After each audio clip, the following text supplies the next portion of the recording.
सरकार शुरू करते हैं क्या, जीएसटी। सबसे पहली बात सर, कोई भी एक्ट, कोई भी टैक्स, कोई भी टैक्स चार्ज होने से पहले एक चार्जिंग सेक्शन होता है सर उसके अंदर, जिससे पता पड़ता है कि वो टैक्स चार्ज कौन सी एक्टिविटी पे होगा। उस चार्जिंग सेक्शन, उस सेक्शन को बोलते हैं हम चार्जिंग सेक्शन। क्या बोलते हैं सर हम, चार्जिंग सेक्शन। क्लियर। और कोई भी एक्ट या कोई भी रूल जब नया बनता है तब उसका सबसे पहला रूल नंबर 1 या एक्ट है तो सेक्शन नंबर 1 होता है क्या, एक्सटेंट, कमेंसमेंट एंड एप्लीकेबिलिटी। बेटा हाँ है ना भाई, इसका नाम क्या होगा एक्ट का, sir central goods and services tax act 2017। कब से एप्लीकेबल होगा बेटा, 1 जुलाई 2017। कहां अप्लाई होगा सर, सीजीएसटी एक्ट कहां अप्लाई होगा मालिक, पूरे एंटायर इंडिया में अप्लाई होगा except the state of Jammu and Kashmir. Article 370, नहीं रुको, क्लियर। जब 1 जुलाई 2017 को जीएसटी आया तब आर्टिकल 370 था बेटा, और वहां पे उस आर्टिकल की वजह से ये हुआ करता था कि जम्मू एंड कश्मीर में सेंट्रल गवर्नमेंट का कोई भी एक्ट अप्लाई तभी होगा जब वहां की स्टेट गवर्नमेंट की कॉन्करेंस मिलेगी सर। मतलब वहां की स्टेट गवर्नमेंट बोलते नहीं हम पे अप्लाई नहीं होगा तो नहीं होगा। सर्विस टैक्स पता है पूरे इंडिया में अप्लाई होता था 1994 से, except Jammu and Kashmir. Except ही नहीं किया सर उन्होंने, पर इस बार महबूबा मान गई, महबूबा मुफ्ती सर और 8 जुलाई 2017 को जम्मू एंड कश्मीर में भी स्पेशल ऑर्डिनेंस पास करके सर ये एक्ट पास हुआ, और वो स्पेशल ऑर्डिनेंस पास करके जम्मू एंड कश्मीर में भी अप्लाई किया बेटा, क्योंकि ये डेस्टिनेशन बेस्ड कंजम्पशन टैक्स था बेटा। अगर वो एक्सेप्ट नहीं करते तो लॉस उनको होने वाला था सर। क्लियर। इसलिए महबूबा मान गई, और ऐसे केस में 8 जुलाई 2017 से जम्मू एंड कश्मीर में भी अप्लाई होगा। और सर अब तो खैर वैसे भी बात खत्म होगी सर, आर्टिकल 370 गायब। अरे क्लियर, डन, समझे आप मेरी बात बच्चों। ओके, ये था आपका सेक्शन नंबर 1। सेक्शन नंबर 2 में डेफिनेशंस होती है, जैसे रिलेवेंट वर्ड काम आएंगे वहां हम देख लेंगे सर। आइए सरकार, अब हम डायरेक्ट चल रहे हैं चार्जिंग सेक्शन पे, जो है सेक्शन नंबर 9 अंडर जीएसटी बेटा। Yes madam. हाँ मैं पूछने वाला था, बीच में भूल गया। एसी कंफर्टेबल है या कम करना है, कुछ ठंड लग रही है? ओके सर, चार्जिंग सेक्शन शुरू करें हम, section number 9 sir. Section number 9 sub section 1 charging section के तहत साहब ध्यान से सुनना, ध्यान से। अच्छा, जितना इफेक्टिव लिसनिंग करोगे उतना मजा आपको भी आएगा, उतना मेरे को भी आएगा सर, क्योंकि आपके चेहरे पे जब मैं खुशी देखता हूँ ना सर तो मुझे मजा आता है सर एक्चुअली। सर सुनो ध्यान से।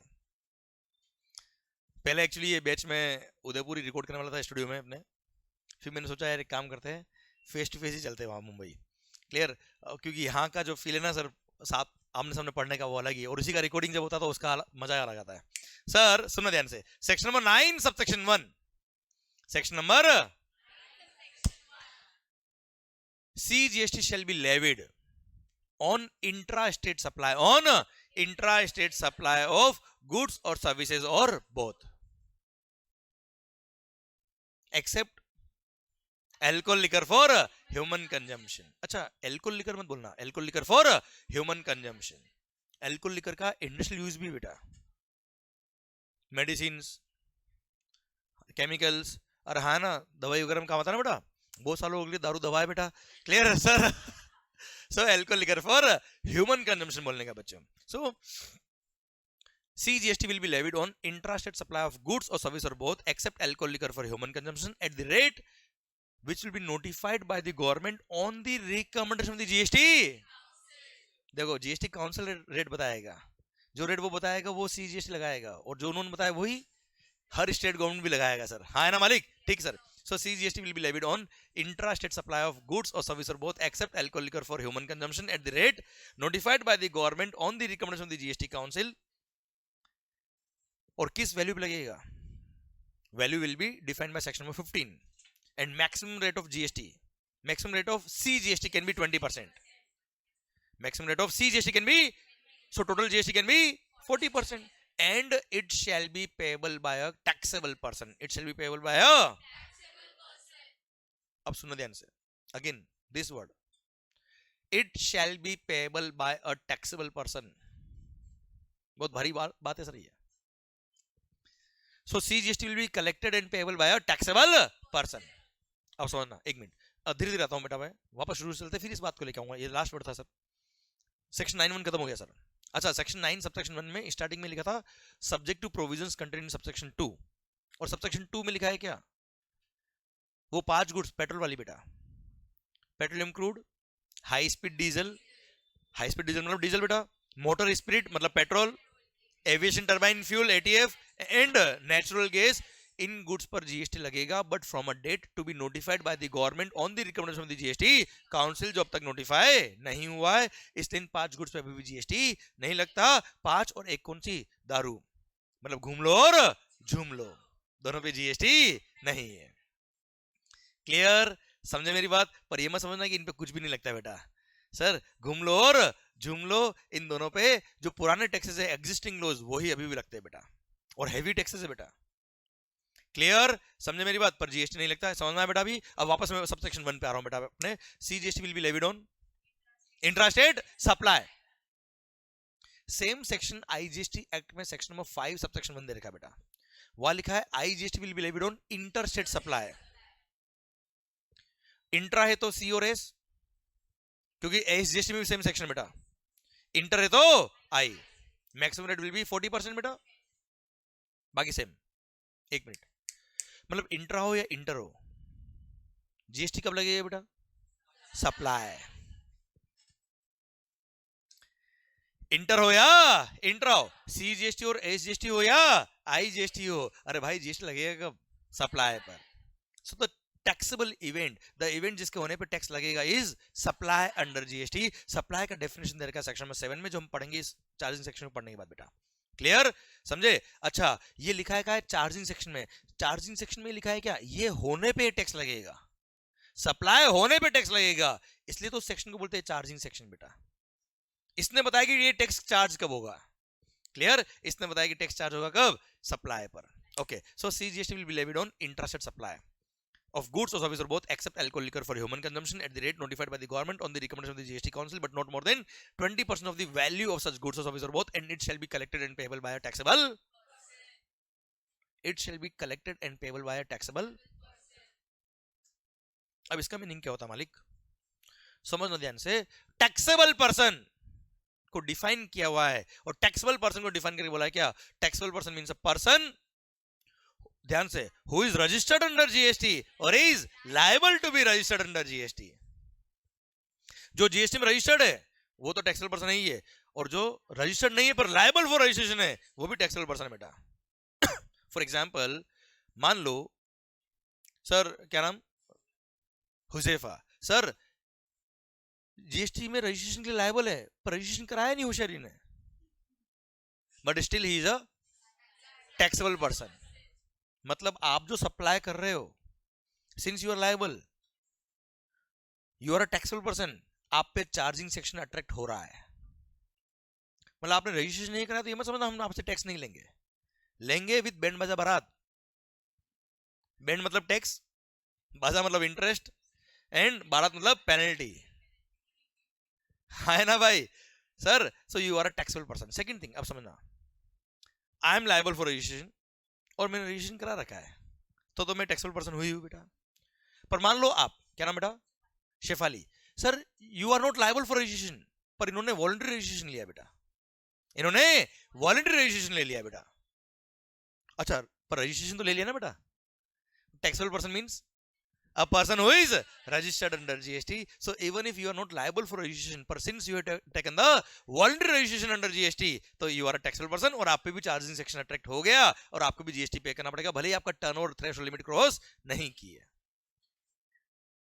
क्लियर, सर्विस टैक्स एक्साइज में ऐसा नहीं होता था बेटा, पर जीएसटी के अंदर जैसे ही वॉलंटरी रजिस्ट्रेशन भी आपने कराया, आप पे जीएसटी लगना चालू हो गया। ओके बच्चों, क्लियर? अच्छा, ये कहां से पता पड़ा अपने को? चार्जिंग सेक्शन से, that it shall be payable by a taxable person. ठीक है, सब सेक्शन 2 मैंने बात कर ली, वो 5 पेट्रोलियम गुड्स, इनमें जीएसटी अभी नहीं लगेगा, गवर्नमेंट जीएसटी काउंसिल बताएगा तब लगेगा सर, अभी नहीं लगता है sir. Sub section 3, sub section 4, ये दोनों किसके? रिवर्स चार्ज मैकेनिज्म के। Sub section 5 electronic commerce operator का है बच्चों। सर मैं बोल देता हूं भले ही, पर मैं इनको तीनों सबसेक्शन जो है इनका मैंने सेपरेट चैप्टर दे रखा, चैप्टर नंबर 7 तब बात करूंगा इसके बारे में। क्लियर? अभी केवल बोल रहा हूं, समझा नहीं रहा बेटा सेक्शन नंबर, ताकि आपको ये लगे कि हाँ मेरे को याद तो है sir. Section number section number 9 subsection 3 बोलता है क्या, गवर्नमेंट के पास पावर है that on the recommendation of the GST council. देखो बेटा जहां पे भी आ गया ना गवर्नमेंट के पास पावर है, वहां 100% जीएसटी काउंसिल लिखा ही होगा, वरना डायरेक्ट सेंट्रल गवर्नमेंट अगर कुछ कर दे तो दादागिरी लगा देंगे बेटा फिर तो। इसलिए हर जगह जीएसटी काउंसिल लिखा ही होगा जीएसटी के अंदर। ये होता है delegated powers, but delegated powers are subject to GST council, GST के अंदर बेटा। Okay, so central government has the power that on the recommendation of the GST council they can notify certain goods और service और both, they can notify certain goods or services or both, और notify करके बोल देंगे क्या, इन goods और service और बोथ पे recipient will be liable to pay GST to the government directly under reverse charge mechanism, and all the provisions of the act will apply on recipient as if he is the person liable to pay GST to the government directly बेटा। और 8% goods or services notified है। अच्छा, जो goods notified है वो आपके syllabus में नहीं आती है, पर जो सर्विसेज नोटिफाइड है वो हमारे सिलेबस में आती है, वो हम पढ़ेंगे सर। एक एग्जांपल दो बेटा इसका, बैंकिंग कंपनी के रिकवरी एजेंट बेटा। रिकवरी एजेंट मतलब वसूली भाई। अब सर वसूली भाई क्या करते बेटा, वसूली करते हैं सर। बैंक, मान लो बैंक से किसी ने लोन लिया, वो पे नहीं कर रहा है, बैंक ने वसूली भाई को अपॉइंट किया, भाई वसूली करो, और जितना वसूली करोगे उसका एक परसेंटेज या एक अमाउंट आपको कमीशन मिल जाएगा सर। सो वसूली भाई recovery agent are providing services to bank. Clear? अब सर उनकी सर्विस पर कमीशन मिलेगा, उनको फीस मिलेगा सर उनको। Bank is the service recipient, वसूली भाई is the service recipient, service supplier. अब वो दुनिया से रिकवरी कर रहे हैं बेटा, क्या आपको लगता है वो टैक्स पे करेंगे? क्या आपको लगता है वो जीएसटी रजिस्ट्रेशन कराएंगे? अब वो अगर टैक्स पे नहीं करेंगे, सोचो बैंक ने उनके कमीशन पे टैक्स उनको दे दिया होता, और वो रिकवरी एजेंट्स वसूली भाई गवर्नमेंट को टैक्स पे नहीं कर रहे, 2 ऑफिसर रिकवरी करने गए, आए नहीं सर गवर्नमेंट बोला हमसे ना हो पाएगा साहब, हम यहाँ से टैक्स नहीं ले पाएंगे। बैंक को बोले बैंक तुम जो सर्विस टैक्स है जीएसटी है तुम उनको देना ही मत, हम तुमसे लड़ेंगे साहब। क्लियर? और रिवर्स चार्ज मैकेनिज्म लगा दिया, और banking company is liable to pay GST to the government directly under reverse charge, जो रिकवरी एजेंट ने सर्विसेज दी बैंक को उसके लिए बेटा। हाँ है ना भाई? So there are logics behind it, there are some services, और लॉजिक है हर सर्विस में यार। ठीक है सर, हर इंडस्ट्री आपको पढ़ने की जरूरत नहीं, मैंने तो एक एग्जांपल आपको बताया कि सो दैट आपको ध्यान रहे कि हाँ यार हमको किस विजन के साथ पढ़ना है सर। अरे क्लियर? समझे? और गवर्नमेंट ने इसी कारण से रिवर्स चार्ज लगाया है। हाँ, गुड्स के केस में भी कुछ रिवर्स चार्ज है, वो हमको पढ़ने की जरूरत नहीं है, सर्विसेज की लिस्ट हम बाद में पढ़ेंगे। ये था सेक्शन नंबर 9.3। 9.4 बोलता है क्या, अनरजिस्टर्ड पर्सन से, किससे सर? अगर notified category of registered person है, जो नोटिफाइड है केवल बिल्डर बेटा, प्रमोटर, उसने अगर नोटिफाइड कैटेगरी ऑफ गुड्स और सर्विस और बहुत परचेज किया है, किससे परचेज किया बिल्डर ने? अनरजिस्टर्ड पर्सन से। सीमेंट है, कैपिटल गुड्स है, कुछ अदर गुड्स भी बेटा अनरजिस्टर्ड अगर उसने परचेज किया तो रिवर्स चार्ज में उस बिल्डर को टैक्स पे करना पड़ेगा टू द गवर्नमेंट डायरेक्टली। वो एक्चुअली क्या करता था सर? सर छोटे लोगों से बिल ले लेता था, वो केवल खर्चा दिखाने के लिए, अपना एक्सपेंस क्लेम करने के लिए, तो वहां रिवर्स चार्ज लगा दिया लोगों साहब। क्लियर? अब उसको आईटीसी मिलता नहीं था बेटा, बिल्डर को क्या है फ्लैट वगैरह बना के जब बेचता है ना बेटा वो, तो उस पर 5% टैक्स की रेट है बेटा, और उस पर आईटीसी उसको नहीं मिलता है, तो जानबूझ के क्या करता है बेटा, अब खर्चा तो दिखाना इनकम टैक्स में, तो अनरजिस्टर्ड लोगों से बिल लेता था बेटा, अनडिस्क्लोज पार्टी से। क्लियर? तो वहां गवर्नमेंट ने क्या कर दिया, जानबूझ के रिवर्स चार्ज लगा दिया 9.4 में। ये रीजन है उसके पीछे का। Clear sir? वो हम पढ़ेंगे बाद में बेटा, क्लियर, चैप्टर नंबर 7 के टाइम पे बेटा। ओके, ये केवल बिल्डर के लिए एप्लीकेबल है, सेक्शन 9.4 8% बच्चों। हाँ है ना भाई? Clear? 9.5 electronic commerce operator. Sir government के पास पावर की वो चाहे तो कुछ सर्विसेज नोटिफाई कर सकता है, कुछ सर्विसेज नोटिफाई कर सकता है, और सर्विसेज नोटिफाई करके बोल सकता है क्या, ये नोटिफाइड सर्विसेज 8% 4 सर्विसेज ही है बेटा। ये नोटिफाइड सर्विसेज अगर आपने इलेक्ट्रॉनिक कॉमर्स ऑपरेटर के थ्रू सप्लाई करी तो ECO will be treated as if ECO is the supplier of such services. ECO क्या मान लिया बेटा? इसलिए 9.5 फॉरवर्ड चार्ज मैकेनिज्म है, 9.5 रिवर्स चार्ज मैकेनिज्म नहीं है बच्चों। 9.3 और 9.4 में रेसिपिएंट लायबल होता है टैक्स पे करने के लिए, इसलिए वो रिवर्स चार्ज है। 9.5 में ईसीओ को सप्लायर मान लिया है, for the purpose of GST eco को ही सप्लायर मान लिया है। क्लियर? इसलिए फॉरवर्ड चार्ज मैकेनिज्म बोलते हैं 95 को। एग्जांपल देता हूं स्विगी का बेटा, बेस्ट एग्जांपल। स्विगी, आज मान लो मैं क्या बनाता हूं बेटा, सैंडविच। अभी बेटा ब्रेक में ही करता हूं काम बेटा सर। सो अब मैं सैंडविच जो बनाता हूं बेटा, आपने स्विगी के थ्रू ऑर्डर किया बेटा, क्लियर। अब मैंने सैंडविच बनाया है, स्विगी ने आपके घर पे डिलीवर कर दिया। अब सर गवर्नमेंट, अच्छा एक्चुअली रेस्टोरेंट सर्विस में दे रहा हूं बेटा, आप सर्विस रेसिपिएंट हो बेटा, और आपने स्विगी के थ्रू मंगाया। Swiggy is just electronic commerce operator जिसने आपको और मेरे को मिलाया है बेटा,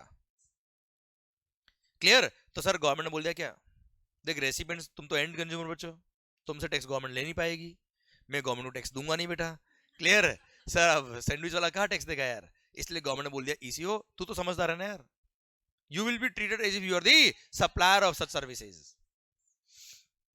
क्लियर। और इसको टैक्स पे करना पड़ेगा भाई, हाँ है ना भाई, क्लियर। तो सर ये एक 4 सर्विसेज हम पढ़ेंगे बाद में बेटा, ये था section number 9 sub section 5, clear, समझे मेरी बात, डन। तो था ये क्या, पूरा सेक्शन नंबर 9 हमने बात करी। 9(1) चार्जिंग सेक्शन बेटा, 9(2) वो पेट्रोल वाले गुड्स बेटा, 9(3) 9(4) रिवर्स चार्ज, 9(5) ईसीओ बेटा, हाँ है ना भाई। अच्छा, जो सेक्शन नंबर 9 है हमारे सीजीएसटी एक्ट में, वही सेक्शन नंबर 9 हर एसजीएसटी एक्ट में भी बेटा, रेस्पेक्टिव स्टेट गवर्नमेंट के लिए बेटा। एंड सेम सेक्शन नंबर 5 है आईजीएसटी एक्ट के अंदर, बस वहां पे इंटर स्टेट सप्लाई लिखा है बेटा, मैक्सिमम रेट कैन बी 40% ये लिखा है बेटा, बाकी sir absolutely provision same. Okay मालिक, क्लियर। तो सर इंट्रा हो या इंटर हो, इंट्रा हो या इंटर हो। सर जीएसटी लेवी कब होगा, लेवी मतलब चार्ज कब होगा, टैक्स लगेगा कब, इसलिए चार्जिंग सेक्शन बोलते हैं बेटा इसको, क्लियर। तो सर अब हम पढ़ेंगे क्या, सप्लाई का डेफिनेशन, सेक्शन नंबर 7, दिल थाम के देखिएगा सर, सेक्शन नंबर 7 आ रहा है आपके सामने सर। अब क्या पढ़ रहे हैं अब हम, अच्छा समझ में आ रहा बच्चों आपको ये, पक्का एब्सोल्युटली परफेक्टली बेटा। ब्रेक चाहिए बेटा आपको, ब्रेक चाहिए तो बोल देना बेटा, देखेंगे उस टाइम पे। सर सुनना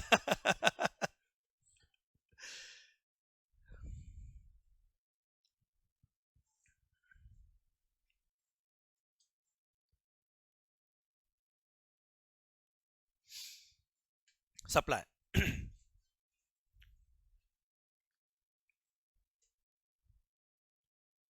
section number 7 subsection 1, section number 7 subsection number 1।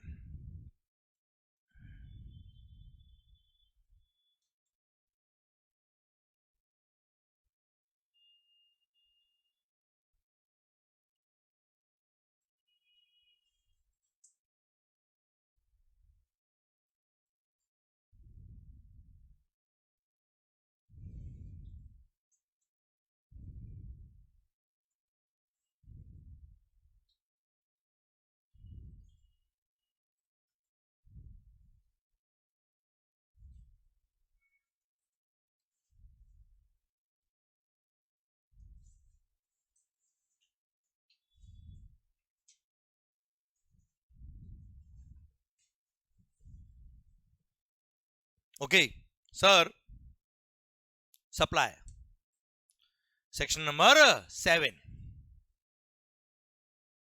ये मैंने इसका एक स्ट्रक्चर तैयार कर दिया सर, क्या कि सप्लाई में क्या क्या आता है सर। सेक्शन नंबर 7 सबसेक्शन 1 से लेकर सेक्शन नंबर 7 सबसेक्शन 3, उसमें क्लोज ए और क्लोज बी और फिर फुल स्टॉप लास्ट में। ओके सर, अभी बात करें क्या, section number 7 subsection 1, supply includes,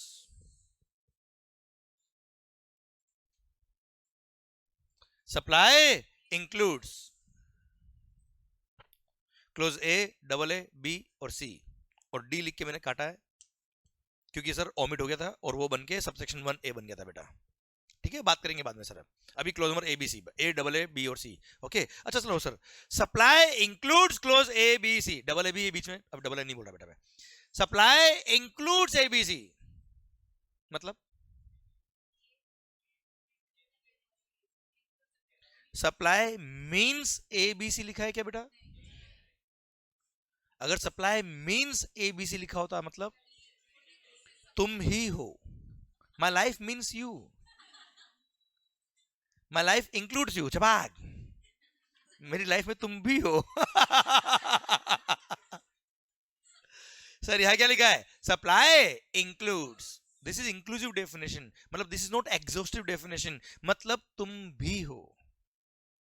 law makers are so smart कि उन्होंने एक एक वर्ड को ध्यान से लिखा है, सोच समझ के लिखा है, क्योंकि उनको पता है कि लॉ को यूज करने वाले कौन है, देश के लोग, हिंदुस्तानी।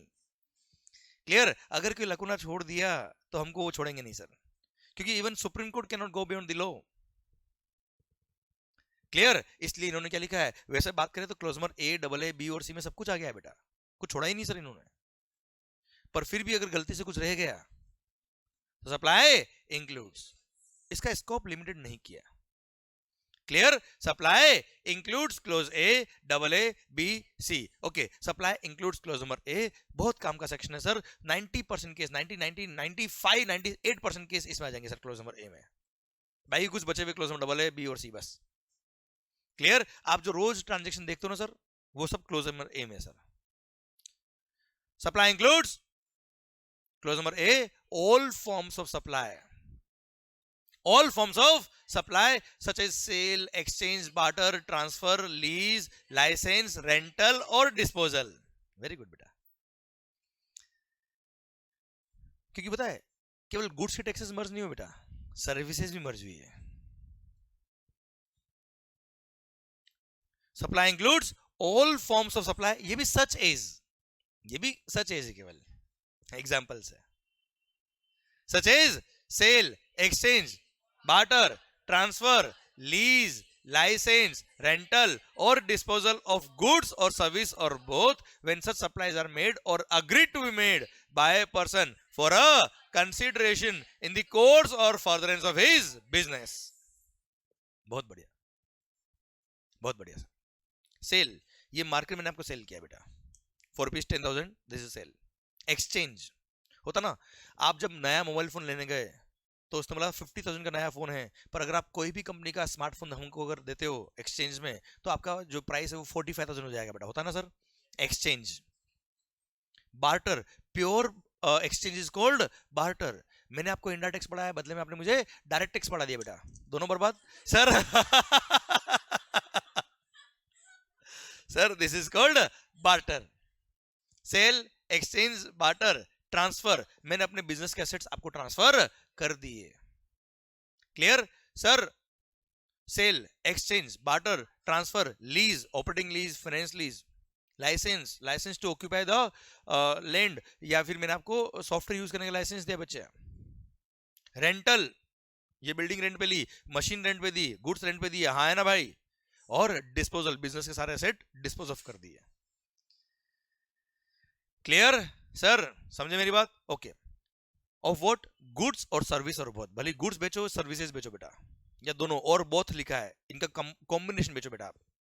वैसे और बोथ का रिलेवेंस नहीं, क्योंकि कंपोजिट सप्लाई और मिक्स सप्लाई की डेफिनेशन दे रखी बेटा सेक्शन नंबर 8 में बेटा, तो और बोथ नहीं भी लिखते चल जाता बच्चों, पर ठीक है सर, सेफ्टी के लिए लिखा इन्होंने। गुड्स और सर्विस और बोथ बाय अ पर्सन। अच्छा, पता है पर्सन की डेफिनेशन में पर्सन इंक्लूड्स अगेन मींस नहीं है, person includes individual, HUF, partnership firm, LLP, body corporate, central government, state government, union territory, local authority, any artificial juridical person, और भी 2-4 लोग लिखे बेटा, और वो भी इंक्लूड्स है। समझे मेरी बात? मतलब किसी को छोड़ा नहीं सर, मतलब गवर्नमेंट भी सर्विस दे रही है अगर, भले वो सोवरेन एक्टिविटी है, वो भी सप्लाई के स्कोप में आ रही है। वो बात अलग है, बाद में मेगा एग्जीबिशन में उनको एग्जाम किया हुआ बेटा। देखो एग्जाम करने की बात कब आई? जब लेवी हो रहा है। अगर वो पर्सन में नहीं आता बेटा तो लेवी कैसे होता? Correct, done sir. तो sir by a person when such supplies are made or agreed to be made, बेटा सुनना एक मिनट, बहुत अच्छा पॉइंट अभी है। when such supplies are made or agreed to be made। अच्छा, मैं बुक का वो डेफिनेशन ओपन करके नहीं रुकना, चलेगा ना सर? समझ में आ रहा ना आपको मेरा, है ना सर? मैं चाहता हूं आपका ध्यान मेरी तरफ रहे सर, तो क्या फिट हो जाएगा सर।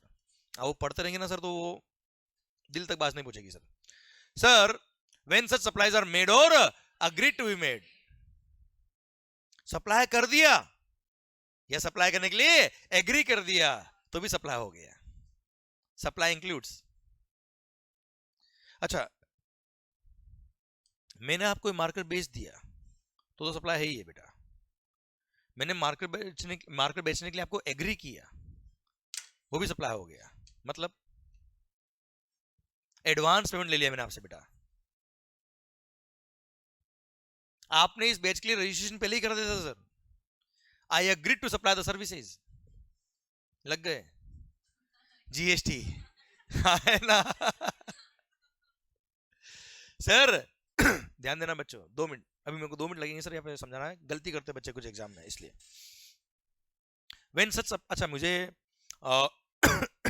अब हर पॉइंट को ध्यान से सुनना बच्चों, कहाँ गलती होती है एग्जाम्स में, क्या होता है कई बार हम भी आइडेंटिफाई नहीं कर पाते गलती कहाँ हो रही है एग्जाम्स के अंदर, कई बार ऐसा होता है। तो कई सारी माइन्यूट चीजें ऐसी होती है जो क्वेश्चन में होती है पर अपने को पता ही नहीं होता कि वो है भी क्या, कई बार होता है तो सर एक एग्जांपल देता हूं मैं आपको इसी पॉइंट के लिए।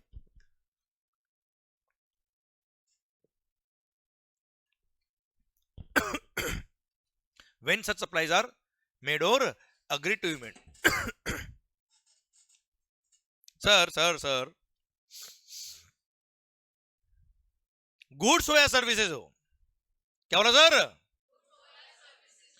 when such supplies are made or agreed to be made, मतलब अगर आपने सर्विसेज या गुड्स सप्लाई कर दी वो तो सप्लाई है ही है, अगर गुड्स या सर्विस के लिए आपने एडवांस रिसीव कर लिया वो भी सप्लाई हो गया, जैसे सप्लाई हो गया जीएसटी लग गया। आपने सुना होगा देखा होगा सर्विसेज के केस में एडवांस रिसीव होने पे लगता है सर्विस टैक्स, पर गुड्स के केस में एडवांस रिसीव होने पे जीएसटी लगता है।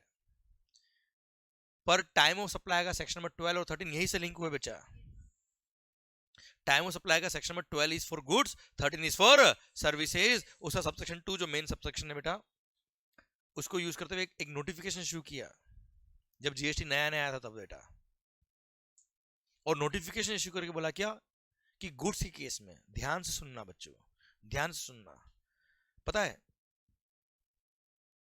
चार्जिंग सेक्शन सॉरी सप्लाई का डेफिनेशन जो है उसमें तो गुड्स हो या सर्विसेज हो दोनों के लिए अग्रीड सप्लाईज मेड और अग्रीड टू मेड लिखा है बेटा, सप्लाई हो गया। और टाइम ऑफ सप्लाई का section number 12 is for goods, उसके सबसेक्शन 2 में जो मेन सबसेक्शन है उसमें क्या लिखा है पता है, time of supply shall be date of issue of invoice और receipt of payment whichever is earlier, ये अभी भी लिखा है,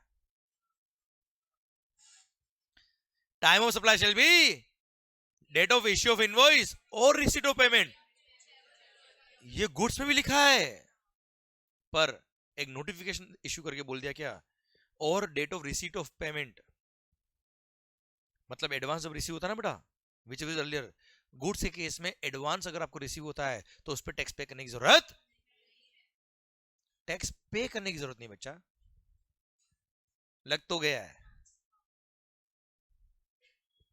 सप्लाई तो हो गया है, वाह सब सुनना, मतलब सप्लाई तो हो गया, हमने एहसान किया पे टैक्स मत देना, अभी आप बाद में जब बिल इश्यू करोगे जब गुड सप्लाई करोगे तब टैक्स पे कर देना। मतलब पता है क्या हुआ है, for the purpose of GST अगर गुड्स के रेस्पेक्ट में 10 लाख रुपए का मेरे को एडवांस रिसीव हुआ है, गुड्स के रेस्पेक्ट में मेरे को 10 लाख रुपए एडवांस रिसीव हुआ मतलब सप्लाई हो गया, पर उस पर टैक्स पे करने की जरूरत, मतलब वो 10 लाख रुपए मेरे टर्नओवर का पार्ट बनेगा, वो 10 लाख रुपए मेरे टर्नओवर का पार्ट बनेगा समझे मेरी बात। सीए फाइनल का एक क्वेश्चन था बेटा, रूल नंबर 42 43 याद है बेटा, याद नहीं तो कोई बात मैं याद करूंगा आपको बेटा, बस वो याद है प्रोपोर्शनल एडीसी रिवर्स करना पड़ता है बेटा, एग्जाम सप्लाई टैक्सेबल सप्लाई, हाँ है ना भाई, प्रोपोर्शनल एडीसी रिवर्स करना पड़ता है बच्चा हमको, वहां पर टर्नओवर का पार्ट बनेगा एडवांस में रिसीव हुआ है, तो एक क्वेश्चन था सी फाइनल में बेटा, वहां हमने टर्नओवर में ऐड ही नहीं किया, बहुत सारे बच्चों ने वहां गलती करके आ गए एग्जाम में, समझा मेरी बात। तो वो मैं कोशिश करूंगा इस बैच के अंदर ये सारे इस तरह के पॉइंट जो नॉर्मली हमको कवर नहीं हो पाते सर, वो हम कोशिश करेंगे वापस आपको माइन्यूटली उसको पढ़ा दो बेटा, समझ में आया बच्चों आपको मैंने क्या बोला है, हाँ है ना भाई, क्लियर। केवल बुक्स पढ़ने से क्या वो चीज क्लिक नहीं कर पाती कई बार हमको, तो मैं कोशिश करूंगा वो फोकस देके आपको पढ़ा पाऊं बेटा, हाँ है ना भाई, ओके। तो सर सप्लाई इज मेड और पता है चीजों को जब लॉजिकल पढ़ोगे ना आप सर तो क्या उसको याद नहीं करना पड़ेगा, वो याद अपने आप हो जाएगा सर, आपको समझ में आना चाहिए बस कि अच्छा ओके ये रीजन है क्या, क्लियर। क्योंकि सर प्यार किया नहीं जाता, प्यार तो बस सर पॉइंट मेरा आपसे ये है, इसलिए चीजों को समझो, आप याद नहीं करना पड़ेगा, याद अपने आप हो जाएगा सर आपको, ओके कितना याद करेंगे सर, इतना तो है अपना दिमाग कितना है सर, कितना याद कर लेंगे हम लोग, नहीं याद करने का। क्लियर, चीजों को समझो, सॉल्व करो उसको, ऐसा नेचुरल बना दो, ऑब्वियस बना दो सर कि हाँ यार ये तो नॉर्मल है, कि अपना आंसर वैसे निकले आपके दिल से। Okay sir, supply is made और by a person for a, अब इसका ऑपरेशन कर लेते sir, supply should be for a, तो ही सप्लाई है, वरना सप्लाई नहीं है। ओके संतोष भैया मेरी तरफ ध्यान दो, supply should be for a consideration, supply should be for a consideration के लिए काम किया तो सप्लाई है, कंसिडरेशन के लिए काम नहीं किया तो सप्लाई। क्विड प्रो क्यों, कुछ पाने के लिए, कुछ आपने दिया है, हाँ है ना सर, तो वो सप्लाई है, वरना सप्लाई नहीं है। समाज सेवा करी नहीं है, जैसे फॉर एग्जांपल आपने किसी की हेल्प करी है सर नीचे, वो सप्लाई नहीं है ऑब्वियसली। पर सर आपने फीस के लिए काम किया, प्लीज सर हो सकता है मैं चीजों को 2-3 बार रिपीट करूंगा बेटा, पर वो चीजें यहाँ फिट होनी चाहिए सर यहाँ तक। सर कंसीडरेशन के लिए काम किया, देखो वर्ड्स एकदम फिट हो जाने चाहिए सर जो मैं बोल रहा हूँ सर, क्योंकि ये वर्ड्स ही आपको अप्लाई करने प्रैक्टिकल केस में सर। क्लियर, पहले लोगों को अच्छे से समझ लो, दिल तक उतार लो वर्ड्स को, फिर अप्लाई करना, फिर मजा आएगा सर आपको। सर कंसीडरेशन के लिए काम किया तो सप्लाई है, कंसीडरेशन के लिए काम नहीं किया तो सप्लाई नहीं है। सर आपने सर मंदिर में डोनेशन दिया, भगवान इस बार तो पास करा ही देना, सर क्या फीस दी भगवान को, is that charitable institution, it is the temple Musk जो भी है सर, क्या वो लायबल है जीएसटी पे करने के लिए, क्या भगवान ने सर्विसेज दी है, क्या मंदिर ने सर्विसेज दी है, no it is not supply at all. पर उस चैरिटेबल ट्रस्ट ने बोला कि यहाँ पे एक बहुत मेगा इवेंट हो रहा है, बहुत बड़ा इवेंट हो रहा है जहां लाखों लोग आएंगे, अभी आप कहो तो आपके बिजनेस का नाम यहां लिख दूं, आप ये काम करते हो, कस्टमर आना चालू हो जाएंगे, आप लोग हाँ हाँ लिख दें, 50 लाख लगेंगे बस, आप लोग डन। उस चैरिटेबल इंस्टीट्यूशन को, उस मंदिर को, उस ट्रस्ट को, उस हॉस्पिटल को, उस एजुकेशनल इंस्टीट्यूशन को आपने 50 लाख रुपए दिए। अच्छा उसने 50 लाख रुपए लिए क्यों, उसने ऑब्लिगेशन लिया क्या, अब आप मुझे बताओ वो सप्लाई के स्कोप में आएगा कि नहीं आएगा, आएगा कि नहीं आएगा साहब, बिल्कुल आएगा, उस 50 लाख पे जीएसटी लगेगा, ये सप्लाई किया है उस चैरिटेबल इंस्टीट्यूशन ने बेटा। क्लियर, पर सर मान लो चैरिटेबल इंस्टीट्यूशन ने, सर वहां पे कोई नई बिल्डिंग बन रही है चैरिटेबल उसकी ट्रस्ट की, एजुकेशन इंस्टीट्यूशन की, स्कूल वगैरह में, वहां आपने बोला नहीं यार अच्छा बिल्डिंग बनाओ, हमारे आने वाली जनरेशन यहाँ पढ़ेगी, इसका एक रूम जो बनेगा उसका जो खर्चा होगा वो मैं दूंगा, 10 लाख रुपए लगे, आपने 10 लाख रुपए दिए उनको, और उन्होंने वो रूम बनाया, और रूम के बाहर उन्होंने just to show their gratitude, just आपको थैंक यू कहने के लिए लिखा कि मिस्टर XYZ की को थैंक यू जिसने ये रूम बनवाया, साहब होता ना सर कई बार ऐसा। अब बताओ वो 10 लाख रुपए जो दिए आपने, वो सप्लाई के स्कोप में आएंगे क्या सर, नहीं आएंगे। यही आपके बिजनेस का नाम लिखा होता तो, समझे मेरी बात आप, अरे हाँ है ना भाई, और उस पर जीएसटी लग जाएगा। क्लियर, पर ये जो आपने वॉलंटरीली दिए बेटा, जहाँ पे वो ऑब्लिगेशन नहीं था कि आपका बिजनेस का नाम पब्लिश करना बेटा, just to show their gratitude, just to say you thank you, उन्होंने नाम लिखा है, तो वो सप्लाई नहीं है। हाँ है ना मालिक, दिस वाज सर्कुलर बच्चों, आपको पता होगा, हाँ है ना सर्कुलर भी था बच्चों ये, अरे हाँ है ना भाई।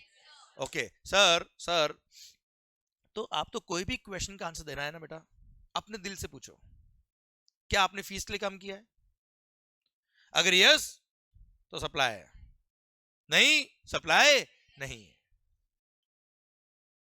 आपने कोई ऐसा काम किया शानदार कि पापा ने खुश होकर आपको 5 लाख रुपए दिए बेटा, क्या सप्लाई है, क्या सप्लाई है नहीं। पर सर अगला काम करने के लिए आपने बोला पापा को पापा फीस चाहिए 10 लाख रुपए की। पापा ने बोला मेरे से फीस लेगा? पापा हाँ। पापा ने बोला ठीक है काम कर, आपने काम कर लिया फीस के लिए। पापा ने बोला आप काम हो गया फिर? पापा ने बोला जा खेल, चल निकल यहाँ से। कोई फीस नहीं दिया बेटा। अब बताओ, जो 10 लाख रुपए का बिल आपने रेज किया पापा पर, बेड डेप्ट सप्लाई है कि नहीं? मुझे बताओ, है कि नहीं है? है। क्यों? कंसिडरेशन के लिए काम किया, बिल इशू किया आपने बेटा, कॉन्ट्रैक्ट साइन किया बेटा आपने, एग्रीमेंट साइन किया है, सप्लाई कंसिडरेशन के लिए आपने सप्लाई किया था। यस वो सप्लाई है, मतलब आप बैंक अकाउंट देखकर ये डिसाइड नहीं कर सकते कि सप्लाई है कि नहीं है, क्योंकि यही फर्स्ट केस है। मैंने 5 लाख रुपए जब पापा ने गिफ्ट दिया आपको बेटा, वो सप्लाई नहीं था। क्यों? कोई फीस नहीं मिली बेटा आपको। हाँ है ना भाई? क्लियर? सो केवल बैंक अकाउंट देख के आप ये डिसाइड नहीं कर सकते कि जीएसटी लगेगा कि नहीं लगेगा, क्योंकि जो पैसा आ रहा है जरूरी नहीं कि वो फीस हो, और कुछ पैसा जो नहीं आ रहा है वो सर जरूरी नहीं कि वो कुछ भी नहीं था, वो फीस हो सकती है सर, जो बेड डेप्ट हो गई है, मतलब बेड डेप्ट पे भी जीएसटी लगता है बच्चों। हाँ है ना भाई? क्लियर? समझा मेरी बात बच्चों? Clear? Supply should be for a and it should be in the course और furtherance of his business. It should be in the course और फर्दरेंस ऑफ हिज बिजनेस मतलब क्या है सर? बिजनेस के लिए होना चाहिए। फॉर एग्जाम्पल सर, मेरा ज्वेलरी का शोरूम है सर, मैं ज्वेलरी बेच रहा हूं for a consideration, yes supply है। पर सर मान लो मेरा कोई ज्वेलरी का शोरूम वगैरह नहीं, मैं तो कोचिंग पढ़ाता हूं साहब, हालात ऐसे आ गए सर, ज्वेलरी बेचनी पड़ गई, दूसरी ज्वेलरी लानी थी सर। अब मान लो मैंने अपने घर की ज्वेलरी बेच दी सर, कार बेच दी, क्या सप्लाई? कार मेरी पर्सनल अकाउंट में थी बेटा, है ना, बिजनेस नाम में नहीं बेचा। हाँ जी सर, मैंने अपने घर की पर्सनल ज्वेलरी बेच दी, supply of goods for a consideration, is it in the course of furtherance of business? Is it in the course of furtherance of business? No supply and no GST will be charge बेटा। हाँ है ना भाई? यही मेरे business के asset अगर मैंने बेचे होते, बिजनेस के एसेट्स मैंने अगर बेचे होते, तो ये सप्लाई के स्कोप में आता, जीएसटी लगता। समझे मेरी बात? आवाज नहीं आ रही ओए? तो supply should be in the course और furtherance of business, plus it should be for a, केवल कंसिडरेशन नहीं देखने का, consideration plus in the course और furtherance of his business. Clear? तो एक बार वापस बोल दो बेटा, ये मैंने क्लोज नंबर ए पढ़ाया जो अच्छा क्लोज था, बड़ा क्लोज था बेटा। अच्छा 95% 99% केस तो इसमें कवर हो जाएंगे बच्चे प्रैक्टिकल लाइफ में। एग्जाम में तो ठीक है, पता नहीं क्या आएगा sir. Supply section number 7 subsection 1 clause number A, supply includes all forms of supply such as sale, exchange, barter, transfer, lease, licence, rental or disposal of what, goods or services or both, when such supplies are made or agreed to be made by a person for a consideration in the course or furtherance of his business, तो supply है, otherwise supply नहीं। Close number ए के हिसाब से supply तभी होगा sir, देखना book में संतोष भैया, क्लोज नंबर ए के हिसाब से वो सप्लाई तभी होगा जब supply is for a plus in the course और फर्दरेंस ऑफ हिज बिजनेस, तभी वो सप्लाई होगा, वरना वो सप्लाई नहीं होगा। लास्ट में दिख रहा है सर आपको? ओके सर, पक्का? क्लोज नंबर डबल है। मान लो हम सब ने मिलके एक क्लब बना दिया सर, फ्रेंड्स क्लब, माहौल क्लब सर, एक जॉइंट वेंचर बना दिया सर हमने, हाँ है ना सर। और हमने सोचा हर महीने मिलेंगे, पार्टी शार्टी करेंगे, माहौल बनाएंगे सर, एंड जो भी टैक्सेशन वगैरह में अपडेट होंगे वो सब प्रोफेशन के अपडेशन भी अपडेट कर लेंगे सर। पैसा कहाँ से आएगा? हम सब ने सोचा हर महीने हम एक कंट्रीब्यूशन करेंगे sir, membership fee, share of contribution, और क्या है, हाँ है ना। मान लो एनुअल कंट्रीब्यूशन मान लो हमारा ₹2000 का, तो 2000 रुपए जो हम कंट्रीब्यूशन दे रहे हैं वो क्या है? क्लब आपको सर्विस दे रहा है बेटा, हर महीने मिलने की सर, डांस पार्टी हो रही, माहौल जबरदस्त शानदार, खाना बन रहा है, क्लियर? तो club is providing services to you, उसके लिए आप फीस दे रहे हो बेटा, clear? That's what is called supply of service by club to you, clear? उस पर क्या लग जाएगा बच्चों? जीएसटी, हाँ है ना। अब मान लो सर ये क्लब का हिसाब कौन रखेगा हर महीने, ये सारा काम कौन करेगा? उसके लिए 2 मेंबर ने बोला कि साहब हम ये काम कर देंगे, और उन्होंने बोला कि हम हमारी फीस लेंगे रुपीज मान लो 1 लाख रुपए per annum. Done sir, now they are providing services to club, तो member is providing services to club, that is also supply of service बच्चों। मतलब कुल मिला के ऐसा हम नहीं बोल सकते हम ही तो खुद को सर्विस दे रहे हैं, खुद ही खुद को सर्विस दे रहे हैं, खुद ही खुद पे टैक्स लगाए, क्या मतलब? ऐसा नहीं है सर, यहाँ पे साफ साफ क्लोज नंबर वाले मैंने लिख दिया कि दिमाग खराब मत करना मंगल, एओपी बीओआई और उसके मेंबर्स 2 डिफरेंट पर्सन कहलाएंगे, 2 सेपरेट पर्सन कहलाएंगे, और उन्होंने अगर आपस में ट्रांजेक्शन किया तो सप्लाई के स्कोप में आएगा, इररेस्पेक्टिव ऑफ फैक्ट। एक्सप्लेनेशन लिखा कि not with standing anything contain any of the order of the court, tribunal या एनी अदर लॉ, उसमें क्या लिखा है मैं कंसर्न नहीं है, for the purpose of GST दोनों को 2 सेपरेट पर्सन मानना है बेटा। क्लियर? और क्लब और एओपी बीओआई क्या लिख देता हूं, एओपी मतलब, बीओआई मतलब क्लब, ये फुल फॉर्म है ना बेटा, या जॉइंट वेंचर लिख दो,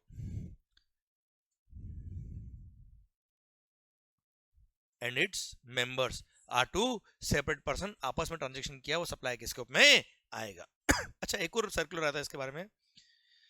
अब सर हमने जो जॉइंट वेंचर या क्लब या एओपी बीओआई जो बनाई हमने सर, इसमें जो कंट्रीब्यूशन होता है बेटा, जिसको हम मेंबरशिप फी बोलते हैं बेटा, वो सप्लाई होता है जीएसटी के स्कोप में आएगा बच्चों, हाँ है ना भाई? पर मान लो हमने इस बार जो हमने कुछ बड़ा सोचा, हमने सोचा है हम 100 मेंबर है, एक काम करते हैं 1-1 करोड़ रुपए हम इन्वेस्ट करते हैं, 100 करोड़ का एक बहुत बड़ा प्रोजेक्ट लेके आते हैं मुंबई के अंदर, और उससे हम अर्निंग करेंगे, और वो 1 करोड़ जो हमारा क्या है, कैपिटल कॉन्ट्रीब्यूशन है, क्या है मालिक?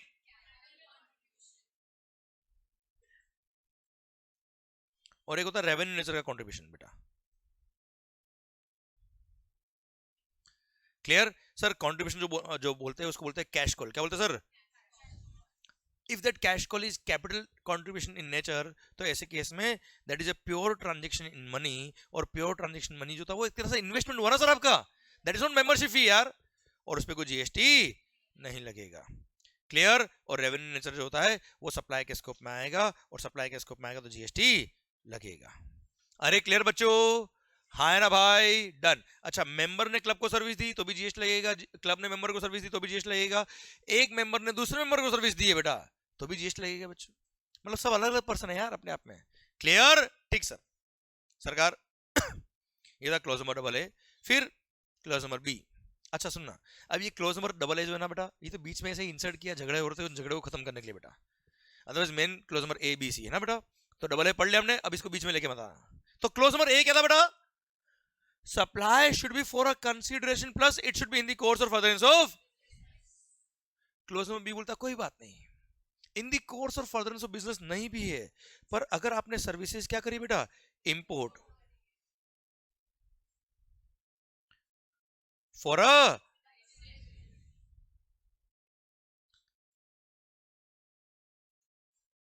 भले ही बिजनेस के लिए हो या ना हो उससे कोई फर्क नहीं पड़ रहा, सप्लाई के स्कोप में आएगा, import of services for a consideration whether or not in the course और furtherance of his business. Okay okay, I will explain you. netflix.com, अरे नेटफ्लिक्स आपने सब्सक्राइब किया बच्चों, मान लो क्या सब्सक्राइब किया सर? नेटफ्लिक्स। वीडियो सब्सक्राइब किया बेटा, ऑनलाइन इंफॉर्मेशन और डेटाबेस एक्सेस और रिट्रीवल सर्विसेज बच्चों। क्लियर? किसके लिए परचेज करी आपने? अपने पर्सनल यूज के लिए ना यार। क्लियर? नॉट फॉर बिजनेस, पर इंपोर्ट ऑफ सर्विसेज, क्योंकि service supplier out of India का है, रेसिडेंट इंडिया का है, पैसा इंडिया से जा रहा है बेटा, और इंपोर्ट ऑफ सर्विस की बाकी सारी डेफिनेशन कंडीशन पूरी हो रही है बेटा इसमें। Clear? Sir for a consideration है ये, भले हिंदी कोर्स और फर्दरेंस ऑफ बिजनेस हो या ना हो, ये सप्लाई के स्कोप में आएगा, और सप्लाई के स्कोप में आएगा तो जीएसटी लगेगा। Clear? Import of services for a consideration whether or not in the course और furtherance of business is chargeable to GST because it is supply बेटा, हाँ है ना सर? अच्छा, वैसे बता देता हूं आपको नॉलेज के लिए बेटा, लिंक करने के लिए, OIDR सर्विस मतलब ऑनलाइन इंफॉर्मेशन और डेटाबेस एक्सेस और रिट्रीवल सर्विसेज, इसको छोड़ के बाकी और कोई भी सर्विसेज अगर किसी इंडिविजुअल ने या गवर्नमेंट ने अपने पर्सनल या प्राइवेट यूज के लिए इंपोर्ट करी है, क्या करी बेटा, भले फॉर अ कंसिडरेशन है, it has been exempted under GST wide mega exemption list. इसलिए मैंने जानबूझ के एग्जांपल ही कौन सा दिया बेटा, ओआईडीआर सर्विस। तो प्रैक्टिकली कंक्लूसिवली आप ये याद रखिएगा, यहाँ पे केवल एग्जांपल किसका है बेटा, ओआईडीआर का ही है सर, क्योंकि बाकी सर्विस तो वैसे भी एग्जाम की हुई गवर्नमेंट ने मेगा एग्जामिनेशन के थ्रू बेटा। क्लियर। अच्छा, import of service without consideration होता है, क्या होता है बेटा, विदाउट कंसिडरेशन, तो वैसे भी यहाँ कवर नहीं है, ये तो इट शुड बी फॉर अ, आज जैसे गूगल, आज आपने गूगल सर्च किया बेटा, कुछ क्या कोई पैसा लगेगा बेटा आपने, नहीं, क्लियर, पर दैट इज फ्री, वो सप्लाई के स्कोप में नहीं आ रहा है। ओके सर, ठीक sir, but import of services for a consideration, मैं यहां जानबूझ के लिख रहा हूं आपके लिए ओआईडीआर, तो ये आपको याद रहे सर, चलेगा सर, ठीक है सर, सो दैट आपको याद रहे कि इसके अलावा बाकी सब एग्जेम्प्ट है सर। अच्छा, वो एग्जेम्प्ट यहाँ पे नहीं है, वो चैप्टर 9 आएगा उसके एंड में लिखा है सर, तो वहां पहुंचते पहुंचते क्या होता है, यहाँ पता ही नहीं पड़ता सप्लाई में क्या था, यहाँ पे क्या लिखा है sir, it happens. Clear sir, इसलिए मैंने आपको यहाँ बताया बच्चों। Okay sir, clause number C, ओ भाई ये क्लॉज नंबर ए नहीं क्या बोला, कंसिडरेशन भी होना चाहिए प्लस बिजनेस के लिए भी होना चाहिए। क्लॉज नंबर बी ने क्या बोला, कोई बात नहीं, in the course or further business नहीं है, पर अगर कंसिडरेशन है और सर्विसेज इंपोर्ट करिए तो सप्लाई के स्कोप में आएगा। क्लॉज नंबर सी बोलता है कोई बात नहीं, अगर कंसिडरेशन भी नहीं है तो भी कोई बात नहीं, सप्लाई होगा, अगर वो ट्रांजेक्शन कहाँ कवर है, शेड्यूल 1 में कवर है तो।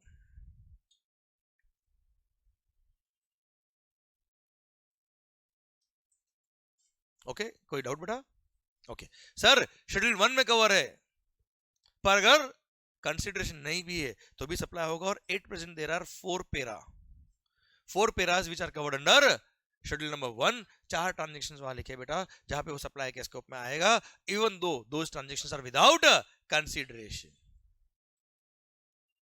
अरे क्लियर, समझा मेरी बात यहां तक, हाँ या नहीं सर। अब हम क्या पढ़ रहे बच्चा, वो 4 ट्रांजेक्शंस, वो 4 पैरास जो कहां कवर है सर, शेड्यूल नंबर 1 में कवर है सर।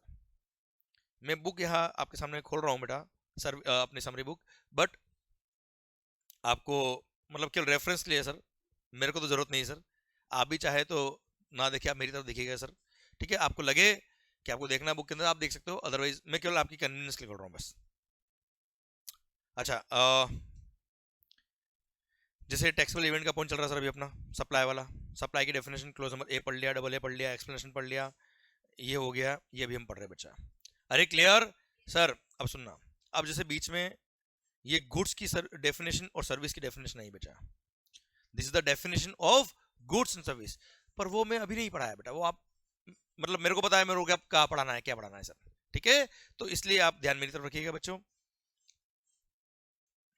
ये अभी हम पढ़ रहे हैं क्लास नंबर, ये शेड्यूल नंबर 1 पढ़ रहे हैं बेटा, ओके सर, इसके ऊपर वाला हमने पढ़ लिया था बच्चों। अच्छा सर, आप बुक्स में नहीं देखेंगे चल जाएगा बेटा, आपका ध्यान पूरा मेरी तरफ होना चाहिए बच्चों। ओके सर, हम क्या पढ़ रहे हैं सर, शेड्यूल 1, वो ट्रांजेक्शंस जहां पर कंसीडरेशन नहीं है फिर भी वो क्या है, सप्लाई, और सप्लाई तो क्या लगेगा बेटा, जीएसटी। बहुत बढ़िया, फर्स्ट पेरा, परमानेंट ट्रांसफर और disposal of the asset of the business where ITC has been availed. Okay, आप कोशिश करिएगा, मेरी तरफ ध्यान दीजिए बेटा, पूरा फोकस यहां रहेगा, मैं याद करके भेजूंगा सर आपको यहां से।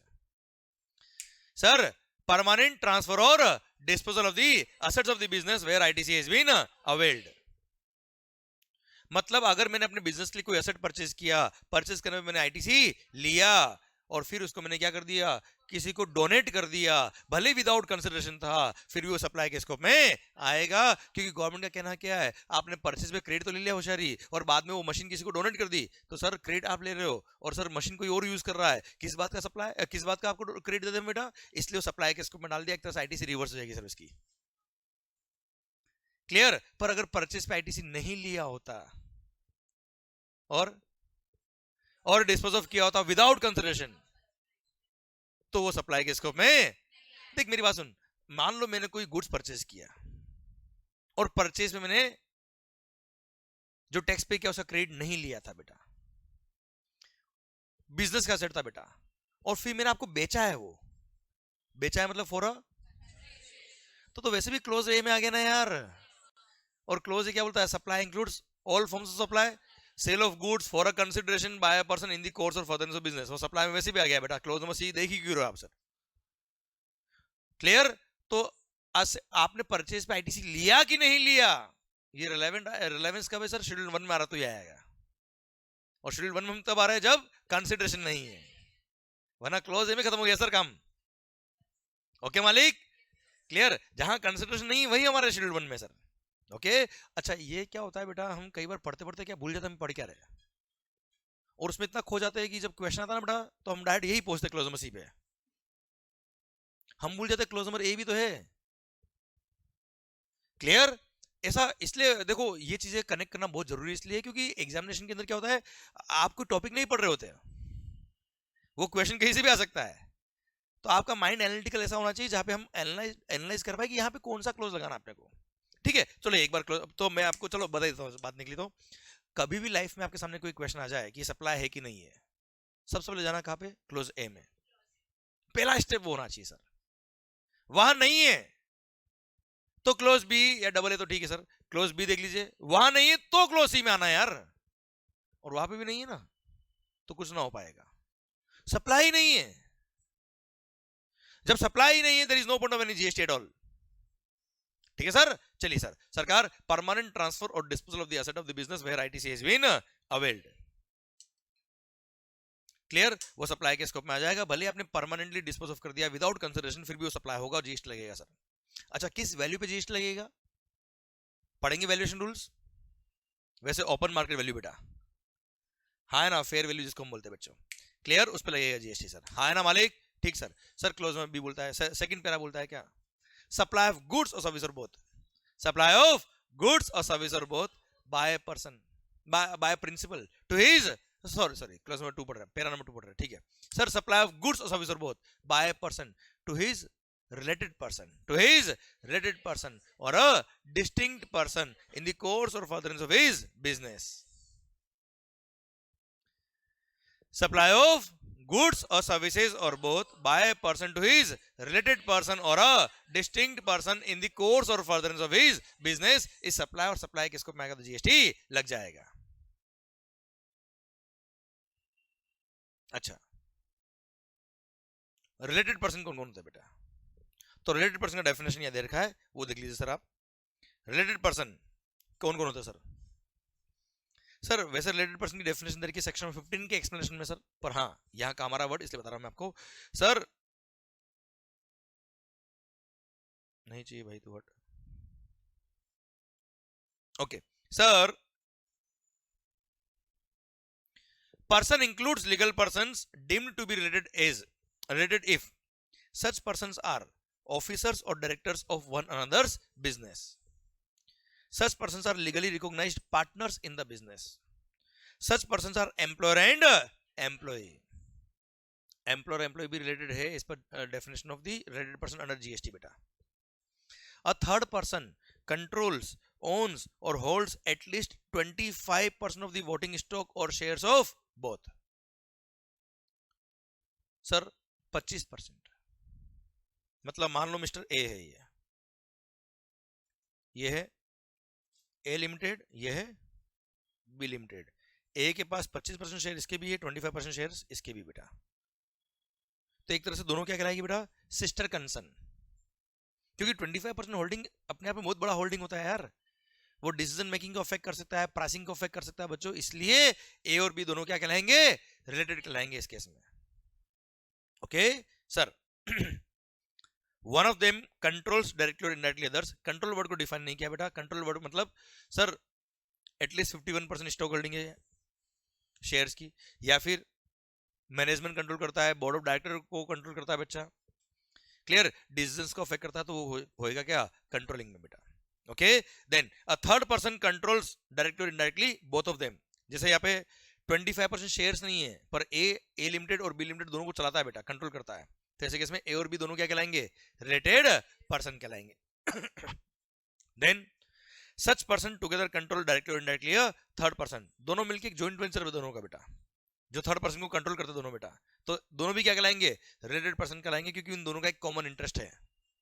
Then such person are member of the same family. Family word को डिफाइन क्या बात करते हैं, और एक और वर्ड क्या है, एक और लाइन लास्ट पॉइंट क्या है, one of them is the sole agent, sole distributor और sole concessioner of the other. मैं अपनी सारी की सारी गुड्स आपके थ्रू ही बेचूंगा, किसी और को दूंगा ही नहीं सर। तो सर जब मैं सारा प्रोडक्शन आपको दे रहा हूं एक तरह से, तो आप और मैं ट्रांजेक्शन अफेक्ट कर सकता ना बच्चे यार, इसलिए क्या कहलाएंगे, रिलेटेड पर्सन कहलाएंगे। ओके सर, फैमिली का मतलब क्या है सर, ध्यान देना बेटा, एग्जाम में जो क्वेश्चन बनता है 2-3 बार यहां से बनाया सर। फैमिली, फैमिली इंक्लूड्स नहीं बेटा, है ना, ध्यान रखना sir. Family family means the spouse and children of the person. Spouse और चिल्ड्रन हमेशा रिलेटेड है, and parents, grand parents, brother, sister of the person, ये रिलेटेड तभी कहलाएंगे इफ दे आर होली और mainly dependent on the said person. Spouse हमेशा related है, भले आप उस पर डिपेंडेंट हो या वो आप पे डिपेंडेंट है, या दोनों ही इंडिपेंडेंट है बेटा। क्लियर, समझे मेरी बात, ध्यान देना बच्चों। पर ये क्वेश्चन अक्सर आया हुआ है कि एक पर्सन है, उसका brother out of India lawyer है बेटा, एडवोकेट है ना, आपने कई बार पढ़ा भी होगा, सुना भी होगा सर। क्लियर, तो सर वो ब्रदर जो लॉयर है, एडवोकेट है, आप इंडिया के अंदर अपना बिजनेस कर रहे हो बच्चों, वो भाई है, सगा भाई है, फिर भी वो रिलेटेड नहीं है, कहते ना वो भाई तेरा मेरा कोई रिश्ता नहीं, for the purpose of GST बेटा। क्लियर, समझे मेरी बात, वो रिलेटेड पर्सन के स्कोप में नहीं आएगा। ओके मालिक, ठीक, ये 2-3 बार एग्जाम में आ चुका है, आरटीपीसी वगैरह में आ चुका है बच्चों, ध्यान दीजिएगा। ओके मालिक, ठीक सर, सर सर सर आओ। तो सर अभी रिलेटेड पढ़ा, डिस्टिंक्ट पर्सन के बारे में बात मैंने आपसे अब तक नहीं करी, अब करूंगा 2 मिनट बाद, पहले रिलेटेड को पूरा कर लेता मैं। तो सप्लाई ऑफ गुड्स और सर्विस और both by person to his related person or a distinct person in the course और furtherance of his business is supply, although it is without consideration, but it should be in the course और furtherance of business. Business related supply करिए, भले goods और service की, तो supply है, वरना किसी भी रिलेटेड पर्सन को आपने कोई बात करी, सप्लाई होगा क्या? Clear, in the course of furtherance of business होना चाहिए। ओके मालिक, अच्छा, employer employee are related, clear. अब सर कई सारी कंपनीज में आपने देखा होगा, आज फॉर मान लो फॉर एग्जांपल कोई टेलीकॉम कंपनी ले लो सर, जियो। आप जियो के अगर आप एम्प्लॉय हो तो हर एम्प्लॉय के घर पर फ्री वाईफाई लग रहा है जियो का, पता है आपको? मान लो सर सर अब फ्री वाईफाई लग रहा, मतलब company is providing services to employee in the course of furtherance of business, that also without consideration, supply हो गया, लग गया जीएसटी बेटा। तो यार इस तरह से कई सारी कंपनीज अपने एम्प्लॉय के वेलफेयर के लिए इस तरह की एक्टिविटीज करती है, क्लियर, और उनको सप्लाई के स्कोप में लाके जीएसटी लगा दे, तो कहां का इंसाफ। इसलिए सर एम्प्लॉय के बेनिफिट के लिए गवर्नमेंट ने बोला ठीक है हम भी तुम्हारे साथ है, 50,000 यस, और बोल दिया क्या, पर एनम पर एम्प्लॉय 50,000 तक का सप्लाई अगर है तो उस पर जीएसटी नहीं लगेगा। सप्लाई ऑफ गुड्स और सर्विस और both by employer to his employee, gifts up to the value of ₹50,000 per annum पर एम्प्लॉय सप्लाई के स्कोप में नहीं आएंगे, ठीक है मालिक। अप टू 50,000, अब मान लो सर वो वाईफाई की जो सर्विसेज थी वो एम्प्लॉय ने इतनी यूज करी बेटा कि सर मान लो ऐसा कोई प्लान था और उसमें 50,000 जो था वो 7 महीने में कंज्यूम हो गया सर, उसके ऊपर जो आ रहा है वो भी फ्री तो है, पर उससे ज्यादा वैल्यू जा रही है बेटा, तो जो 50,000 क्रॉस करने के बाद जो वैल्यू आएगी उस पर जीएसटी लगेगा साहब, 50 पे जीएसटी नहीं लगेगा। अच्छा, अब यहाँ पे इंटरप्रिटेशन के कुछ इश्यू और आएंगे, एक एग्जांपल और देता मैं आपको। मान लो एक ही गिफ्ट दिया होता 75,000 का बेटा, एक ही सिंगल गिफ्ट कितना, तो मेरा ओपिनियन भी यहाँ पे कहता है 75,000 पूरे पे जीएसटी लगेगा बेटा। मल्टीपल गिफ्ट से 50 तक एग्जाम्प्ट हो जाएंगे, 50 क्रॉस हो रहा है उस पर टैक्स लग जाएगा बच्चों। सिंगल गिफ्ट है मोर देन 50 का पूरे पे टैक्स लग जाएगा। अब ये झगड़ा होगा आने वाले वक्त में, इंटरप्रिटेशन के इश्यू आएंगे इसमें, मेरा ओपिनियन कहता है जो मैंने आपको बताया वो। हाँ मालिक सर, सर एक और बात ध्यान रखिएगा, इनका बहुत अच्छा पॉइंट है, एम्प्लॉय को जो गिफ्ट दिया है, क्या दिया बेटा, गिफ्ट 50,000 पर एनम पर एम्प्लॉय के स्कोप में, पर एनम पर एम्प्लॉय सप्लाई के स्कोप में नहीं आ रहा, तो वो एम्प्लॉयर ने वो गुड्स परचेज किया होगा, उसके परचेज में अगर जीएसटी पे किया तो उसका आईटीसी भी नहीं मिलेगा। Block credit section number 17 subsection 5 clause number H, है ना sir. Goods given as gift disposal as a gift or free samples, supply GST credit नहीं मिलता बेटा। ओके मालिक, गुड सर, यहां तक क्लियर बच्चा। हाँ, पर अगर जीएसटी लग रहा है तो क्रेडिट भी मिलेगा बेटा, ठीक है सर, ठीक। हाँ बेटा,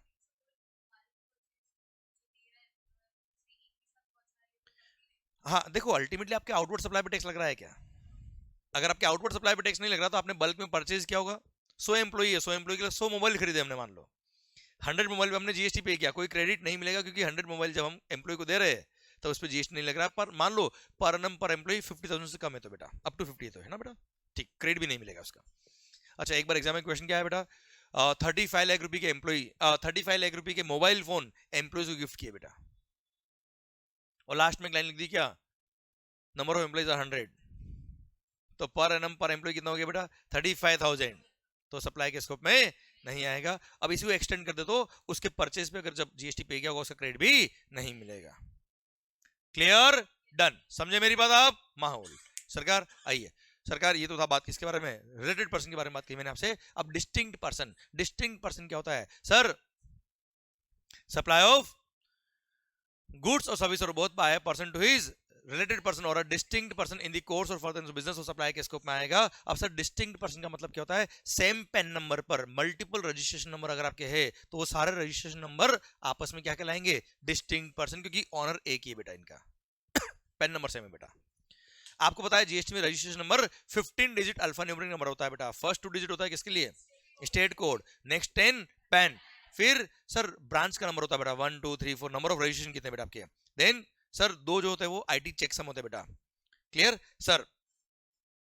अब पेन नंबर अगर सेम है, मेरा मान लो महाराष्ट्र में एक रजिस्ट्रेशन है, अच्छा रजिस्ट्रेशन के बारे में 2-3 बात कर लेता मैं आपसे तो डिस्टिंक्ट पर्सन अच्छे से समझ में आ जाएगा बेटा आपको। सर मेरा मेरा महाराष्ट्र में एक ब्रांच है, महाराष्ट्र में एक मुंबई अंधेरी, यहाँ पर मेरा रजिस्ट्रेशन है बेटा। Clear, I am registered under GST. अब मेरी मुंबई के अंदर, महाराष्ट्र के अंदर 50 ब्रांच और है, तो मेरी चॉइस है, मैं चाहूं तो सबका सेपरेट रजिस्ट्रेशन लू या कुछ का लू या केवल एक ही रजिस्ट्रेशन नंबर लू, बाकी सबको मैं एडिशनल प्लेस ऑफ बिजनेस दिखा दूं बेटा, ये मेरी चॉइस है।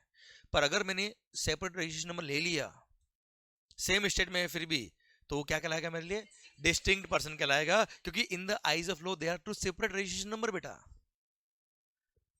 भाई वो डिपार्टमेंट वाले मेरे को कोई यशवंत मंगल के नाम से जानते हैं क्या, वो तो मेरे नंबर के नाम से जानते हैं बेटा।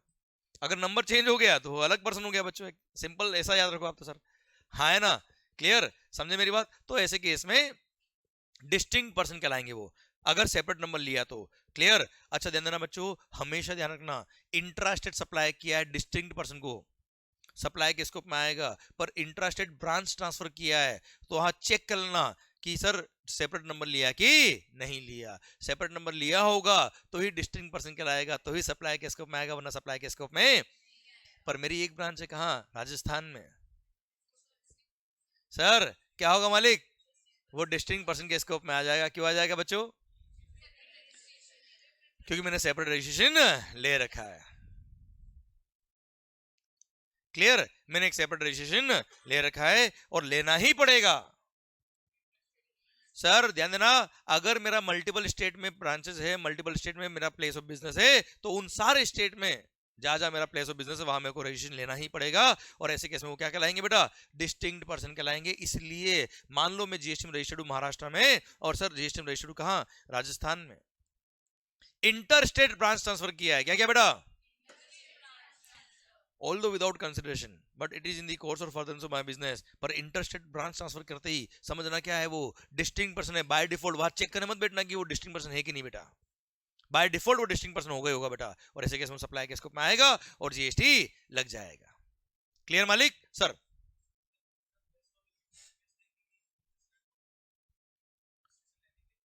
थ्रेशोल्ड लिमिट की बात करो सर आप, थ्रेशोल्ड लिमिट तो वैसे हम पैन इंडिया बेस पे देखते हैं बेटा, on the same PAN number. जो 20 लाख का लिमिट देख रहे हो ना, वो हम पढ़ेंगे वैसे बाद में, पर हाँ जस्ट नॉलेज के लिए बता रहा हूं, आपने पूछा इसलिए कि एग्रीगेट टर्नओवर देखा जाता है थ्रेशोल्ड लिमिट के लिए पूरे इंडिया में, उस पैन नंबर पर जितनी ब्रांचेस होते हैं ना सबका टर्नओवर क्लब करके फिर देखते हैं रजिस्ट्रेशन के लिए बेटा। ओके मालिक सर। सर अब मेरी बात समझना, मान लो मेरा एक ब्रांच का है दिल्ली में, एक ब्रांच का है मुंबई महाराष्ट्र में, और एयरलाइंस कंपनी, आप नाम सुना होगा मंगल्स। सर सुना कभी आपने बेटा? उसी फ्लाइट में तो हम बैठे हैं सर अभी सर सर मंगल एयरलाइंस। अब सर कुछ एयरक्राफ्ट हमने, aircraft parts, engine, components, accessories हमने मुंबई ब्रांच के नाम पे खरीद रखे। कुछ एयरक्राफ्ट, कुछ पार्ट्स, कंपोनेंट्स, इंजन वगैरह हमने दिल्ली ब्रांच के नाम पे खरीद रखे बेटा। क्लियर? अब सर एक एयरक्राफ्ट जो दिल्ली ब्रांच में था उसका इंजन चलते चलते खराब हो गया बेटा। सर अब पॉइंट आया लैंड तो हमने करा दिया बेटा। सर अब पॉइंट ये कि इंजन वहां खराब हो गया, उसके पार्ट्स, कंपोनेंट्स, एक्सेसरीज खराब हो गए, वहां पे नहीं थे, यहां पे एक्स्ट्रा पड़े थे बेटा। क्या करेंगे हम? भेज देंगे सर। तो हमने इंटर स्टेट ब्रांच ट्रांसफर किया of the parts, components, engine etcetera of aircraft from Mumbai branch to Delhi branch. बताओ ये सप्लाई के स्कोप में आएगा कि नहीं आएगा? आवाज नहीं आ रही ओए? पक्का आएगा? डन। अच्छा परचेज पे जीएसटी पे क्या होगा उनके इंजन वगैरह पे? तो उसका आईटीसी मिल जाएगा, एक तरह से ट्रांसफर हो रहा, सप्लाई हो रहा है, जीएसटी की लायबिलिटी आएगी, वो आईटीसी यूज करने का, वहां वो जाएगा और सर वहां पे वो काम ले लेगा बच्चों। हाँ है ना भाई? अच्छा अब यहां से जब हमने वहां भेजोगे इंजन को बेटा, पार्ट्स को कैसे भेजोगे सर? कोई ट्रांसपोर्टेशन से भेजोगे ऐसा तो नहीं बेटा उड़ता पंजाब गया सीधा? सर अब किसी ट्रांसपोर्टेशन मोड से भेजेंगे सर, हमने ट्रक से भेजे सर, या मान लो कोई एयरक्राफ्ट यहां से वहां जा रहा था उसमें भेज दिया सर हमने। क्या वो ट्रक भी सप्लाई हो गया क्या, या केवल वो इंजन सप्लाई हुआ है? Parts, components, accessories, engine supply हुआ ना यार। तो मोड ऑफ कन्वेंस क्या बोला sir? Mode of conveyance which is being used for transportation of the goods or passengers from one branch to another branch, वो mode of conveyance supply नहीं हुआ। हाँ हमने ट्रक भी परमानेंट भेज दिया होता सर वहां पे, तो सप्लाई होता। बाकी केवल मोड ऑफ ट्रांसपोर्टेशन के लिए यूज किया। एक डायरेक्टर मान लो एक ब्रांच से दूसरी ब्रांच जा रहा है बच्चा, क्लियर? तो क्या कार, वो कार में क्या होगा बेटा? तो क्या कार सप्लाई हो गई क्या? क्या सप्लाई हुआ है? डायरेक्ट कुछ सप्लाई नहीं हुआ बच्चों। हाँ ना भाई? अरे क्लियर? ठीक सर। सर यहां तक बात समझे मेरी आप? अगेन ये भी एक सर्कुलर है बच्चों, दो सर्कुलर पढ़ लिया हमने सर, तीसरा और सुनो। अब सर ये दो, these are two circulars. Aircraft का, एयरक्राफ्ट क्यों बताया मैंने एग्जांपल? ये रहा सर्कुलर, ये देखो सर, ये एयरक्राफ्ट इंजन, पार्ट्स, कंपोनेंट्स, ठीक है? ये रहा अभी मोड ऑफ कन्वेंस आपने यूज किया ना सर, ये mode of conveyance for transporting goods और पैसेंजर, वो सप्लाई नहीं होता है बच्चों। अरे मैं कह रहा हूँ सर्कुलर सर मेयर क्लेरिफिकेशन में दिलो, ऐसा पढ़ोगे सर अपने आप आंसर आ रहा है, हम क्यों याद करें सर इसको? जब आप खुद आंसर दे रहे हो तो आप क्यों याद करोगे यार? अपना टेक्निक तो ये है सर, टॉपिक के अंदर इतना अच्छे से पढ़ो, समझो कि सर अपने आप चीजें समझ में है, अपने आप बोलो कि सर ये होना चाहिए। मैं कह रहा हूँ गारंटी से वही लिखा होगा सर। ओके मालिक? चलिए सर इधर ध्यान दो सर इधर ध्यान, इसलिए मैं कहता हूँ बुक में ध्यान नहीं, मैं क्या पढ़ रहा हूँ सर आपको पता ही नहीं पड़ेगा। अच्छा ये पढ़ भी लिया क्या आपने सर? ओके और वो आंसर भी आप देंगे सर। अच्छा जो चीजें आपने सॉल्व कर दी है उसको याद करना पड़ेगा क्या सर? बस ये टेक्निक हमेशा रखो, चीजों को समझो, याद करने की कोशिश मत करो सर आप। हाँ जो प्रोविजन है वो तो ध्यान रखना ही पड़ेगा सर अपने को, पर उसके जो एग्जाम्पल्स है उसको इतना अच्छे से पढ़ो कि आप हमेशा, पता है आपके सामने कोई भी केस आ जाए तो आप उसको सोल्व कर पाए बच्चा। ठीक है सर? अच्छा सुनना, मान लो एक हम एक बहुत बड़ी इंजीनियरिंग कंपनी सर, हम बड़ी बड़ी फैक्ट्रीज में बड़े बड़े जो प्लांट होते हैं उसका रिपेयरिंग करते हैं सर। अब बड़े बड़े प्लांट में, बड़ी बड़ी फैक्ट्रीज में, बड़ी बड़े जो मशीन्स वगैरह होती है उसको खोल के हाल हाथ हो सकते नहीं बेटा हमारे यहाँ पे, वो लाएंगे तो पूरा प्लांट बंद हो जाएगा सर। तो हमको वहां जाना पड़ता है। अब हमको वहां जाना पड़ता है तो रिपेयरिंग की मशीन्स वगैरह बहुत सारी ले जानी पड़ती सर।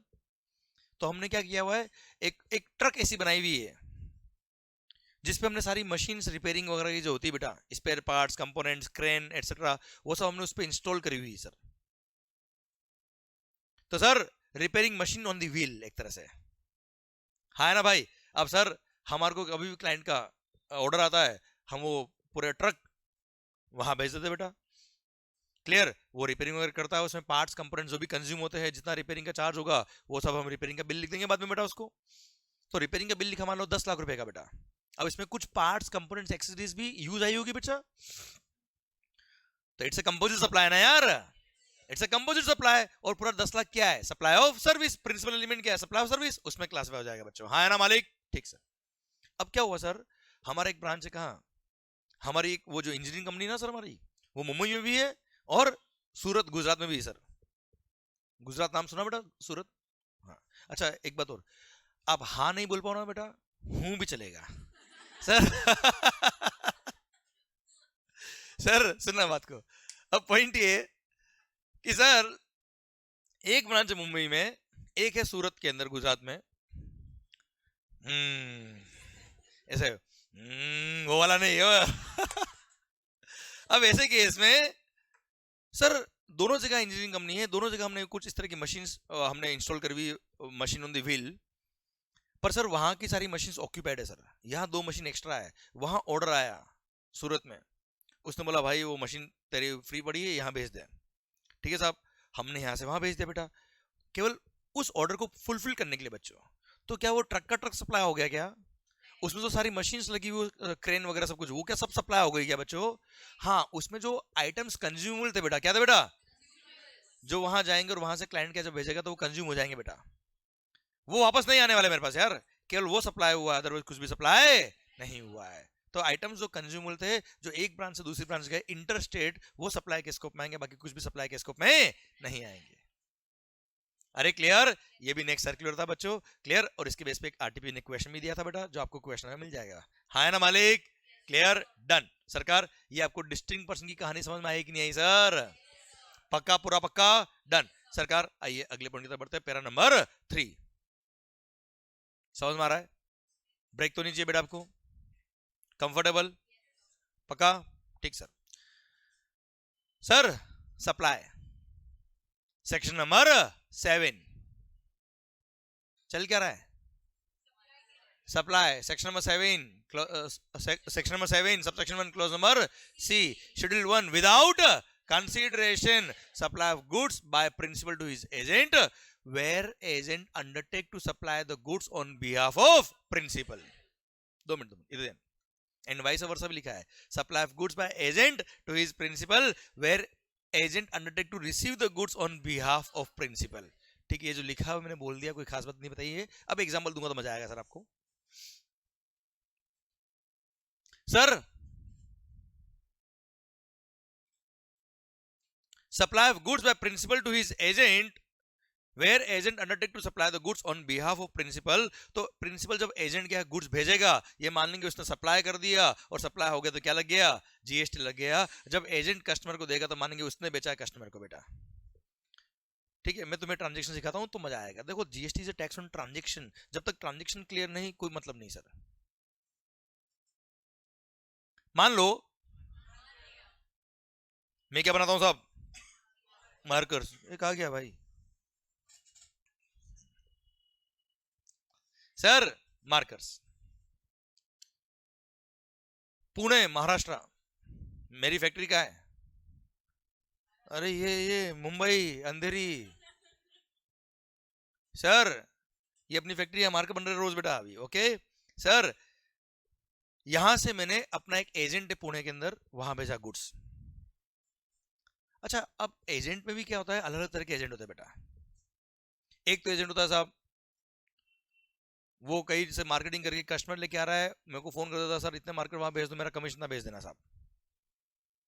तो यहाँ तो क्या हो रहा है, मैं उसके गुड्स भेज ही नहीं रहा हूँ सर, डायरेक्ट मेरे ऐसे कस्टमर के गुड्स जा रहा है बच्चों।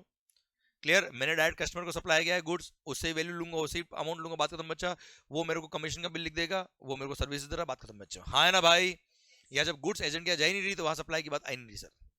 क्लियर? अब समझना ध्यान से, मैंने यहां से गुड्स भेजा कहां? पुणे महाराष्ट्र। वहां कौन है भाई?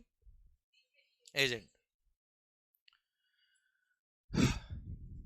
अब वो एजेंट क्या कर रहा है बच्चों, जब कस्टमर को गुड्स बेचता है वो, तो खुद के नाम का बिल इशू करता है।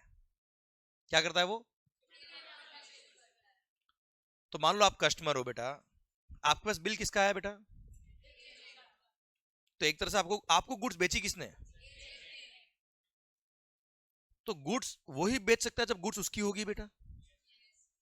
आप ताजमहल बेच सकते हो क्या बेटा? एक्सेप्ट बंटिल बंटिल बबली सर। अगर कोई चीज अपनी होगी तो हम बेचेंगे ना यार। तो एजेंट अगर खुद के नाम का बिल इशू कर रहा है मतलब सर वो सेल कर रहा है, वो सेल कर रहा है मतलब जो प्रिंसिपल के यहां से एजेंट के गया वो सप्लाई हो गया बेटा एक तरह से। खत्म खेल, हो गया सर, हो गया पॉइंट खत्म सर।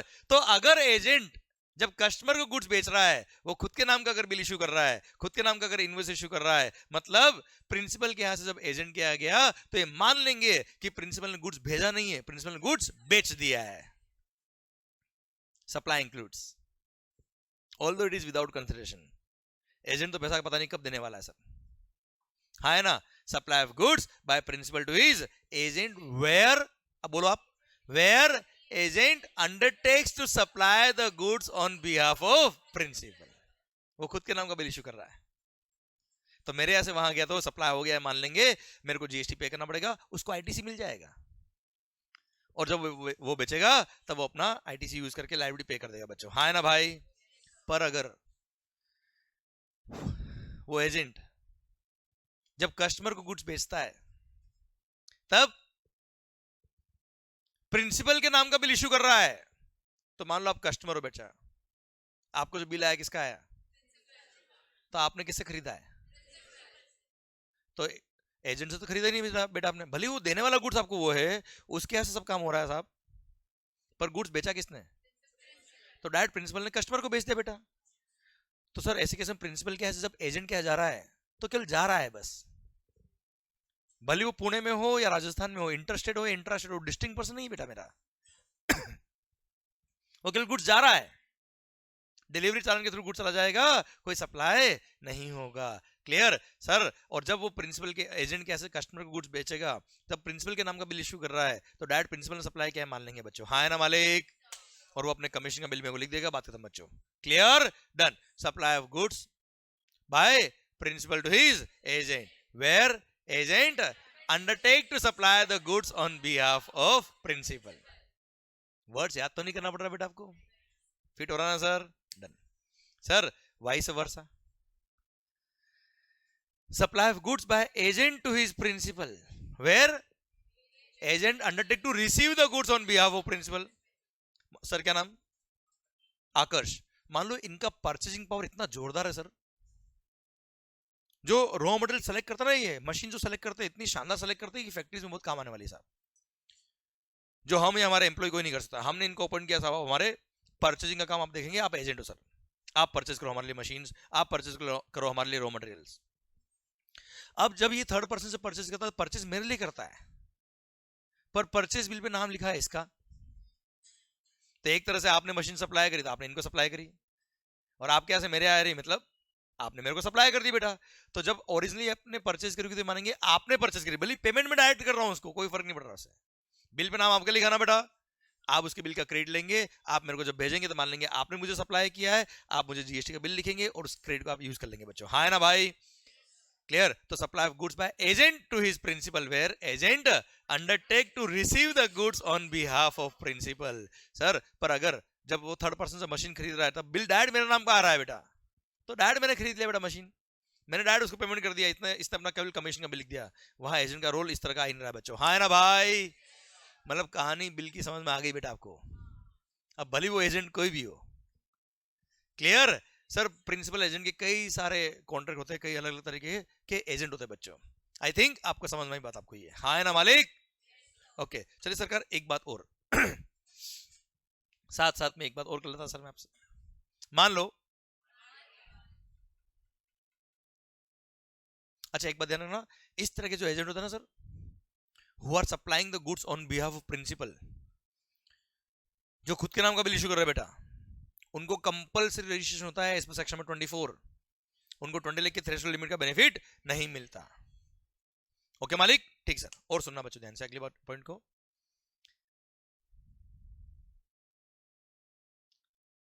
मान लो I am a principal sir and Mahesh भाई you are the agent, principal ने एजेंट क्या गुड्स भेजा और agent is supplying the goods to the customer. अब अगर ये खुद के नाम का बिल इशू कर रहा तो सर मेरे यहाँ से वहां जाएगा तो सप्लाई हो गया, शेड्यूल 1 में कवर हो गया। और अगर खुद के नाम का बिल इशू नहीं करा, मेरे नाम का बिल इशू करा, तो मेरे यहाँ से वहां जाएगा तो सप्लाई नहीं हुआ। तब सप्लाई मैं कर रहा हूं कस्टमर को, मान लेना बच्चों, हाँ है ना भाई। मान लो आप हो डेल क्रेडिटर एजेंट बेटा, कौन हो सर आप? Del credere agent, DCA. कौन हो मालिक? Del credere agent. सर्कुलर है सर, मैं चाहूंगा और मैं चाहता हूं कि आप आंसर दें मेरे को। मैं तो आपके सामने केस प्रेजेंट कर रहा हूं केवल एक। अच्छा, डेल क्रेडिटर एजेंट क्या होता है? डेल क्रेडिटर एजेंट प्रिंसिपल को पेमेंट का एश्योरेंस देता है या पेमेंट मेरे को कर देता है बेटा।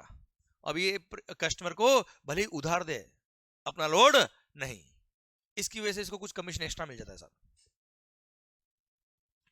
क्लियर? अब सर सुनना ध्यान से, मान लो मैंने कोई गुड्स आपके थ्रू कस्टमर को बेचा, क्लियर, 1 करोड़ का गुड्स था, आपने मुझे पेमेंट इमीडिएटली कर दिया, कस्टमर को आपने 3 महीने का उधार दिया sir, credit term 3 months, 1% per month is the rate of interest charge by you to customer, और 3 महीने का इंटरेस्ट हो गया कितना? 3%, 1 करोड़ पे 3% हो गया 3 लाख रुपए बेटा। तो कस्टमर से आपने लिया 1 करोड़ 3 लाख रुपया, मेरे को आपने दिया कितना? 1 करोड़ रुपया। अब सुनना, क्वेश्चन क्या आया बेटा कि जो आप बिल कस्टमर को लिख रहे हो उसमें 1 करोड़ पे जीएसटी लगेगा या 1 करोड़ 3 लाख पे लगेगा? अभी आंसर नहीं चाहिए मेरे को आपसे। 1 करोड़ पे लगेगा या 1 करोड़ 3 लाख पे जीएसटी लगेगा? तो ये डिपेंड करता है कि एक एजेंट शेड्यूल 1 में कवर हो रहा है कि नहीं हो रहा। अगर इस डेल क्रेडिटर एजेंट ने जो कस्टमर को बिल लिखा वो मेरे नाम का बिल लिखा है, तो कस्टमर ने गुड्स खरीदा किससे बेटा? एक तरह से मेरे से। मेरे से 1 करोड़ में गुड्स उसने खरीदा है बेटा, 1 करोड़ उसके पास पेमेंट था नहीं देने को मेरे को, तो 1 करोड़ उसने एक तरह से इससे उधार ले लिया बेटा। तो एक तरह से आपने 1 करोड़ का उसको लोन दिया, आपने कुछ गुड्स तो बेचा ही नहीं सर उसको, गुड्स तो मैंने बेचा उसको सर। तो 1 करोड़ का आपने उसको लोन दिया, और लोन देने पे आपने उसको क्या दिया? आपने उससे क्या लिया? इंटरेस्ट। और आपको पता है मेगा एग्जीबिशन लिस्ट में लिखा है क्या? किसी भी services by way of extending loans, advances or deposits in so far as the consideration is represented by way of interest or discount, उस पे जीएसटी क्या है? एग्जेम्प्ट। इसलिए आपने 3 लाख रुपए जो कस्टमर से लिया उस पे जीएसटी नहीं लगेगा। 1 करोड़ पे जीएसटी लगेगा, डायरेक्ट मैं चार्ज करूंगा कस्टमर को बच्चा, हाँ है ना भाई। केस नंबर 2, अगर ये शेड्यूल 1 वाला एजेंट होता, if he is issuing the invoice in his on name, if he is issuing the invoice in his on name, तो सर एक तरह से मेरे यहां से जब एजेंट क्या जाएगा तो सप्लाई हो गया बेटा।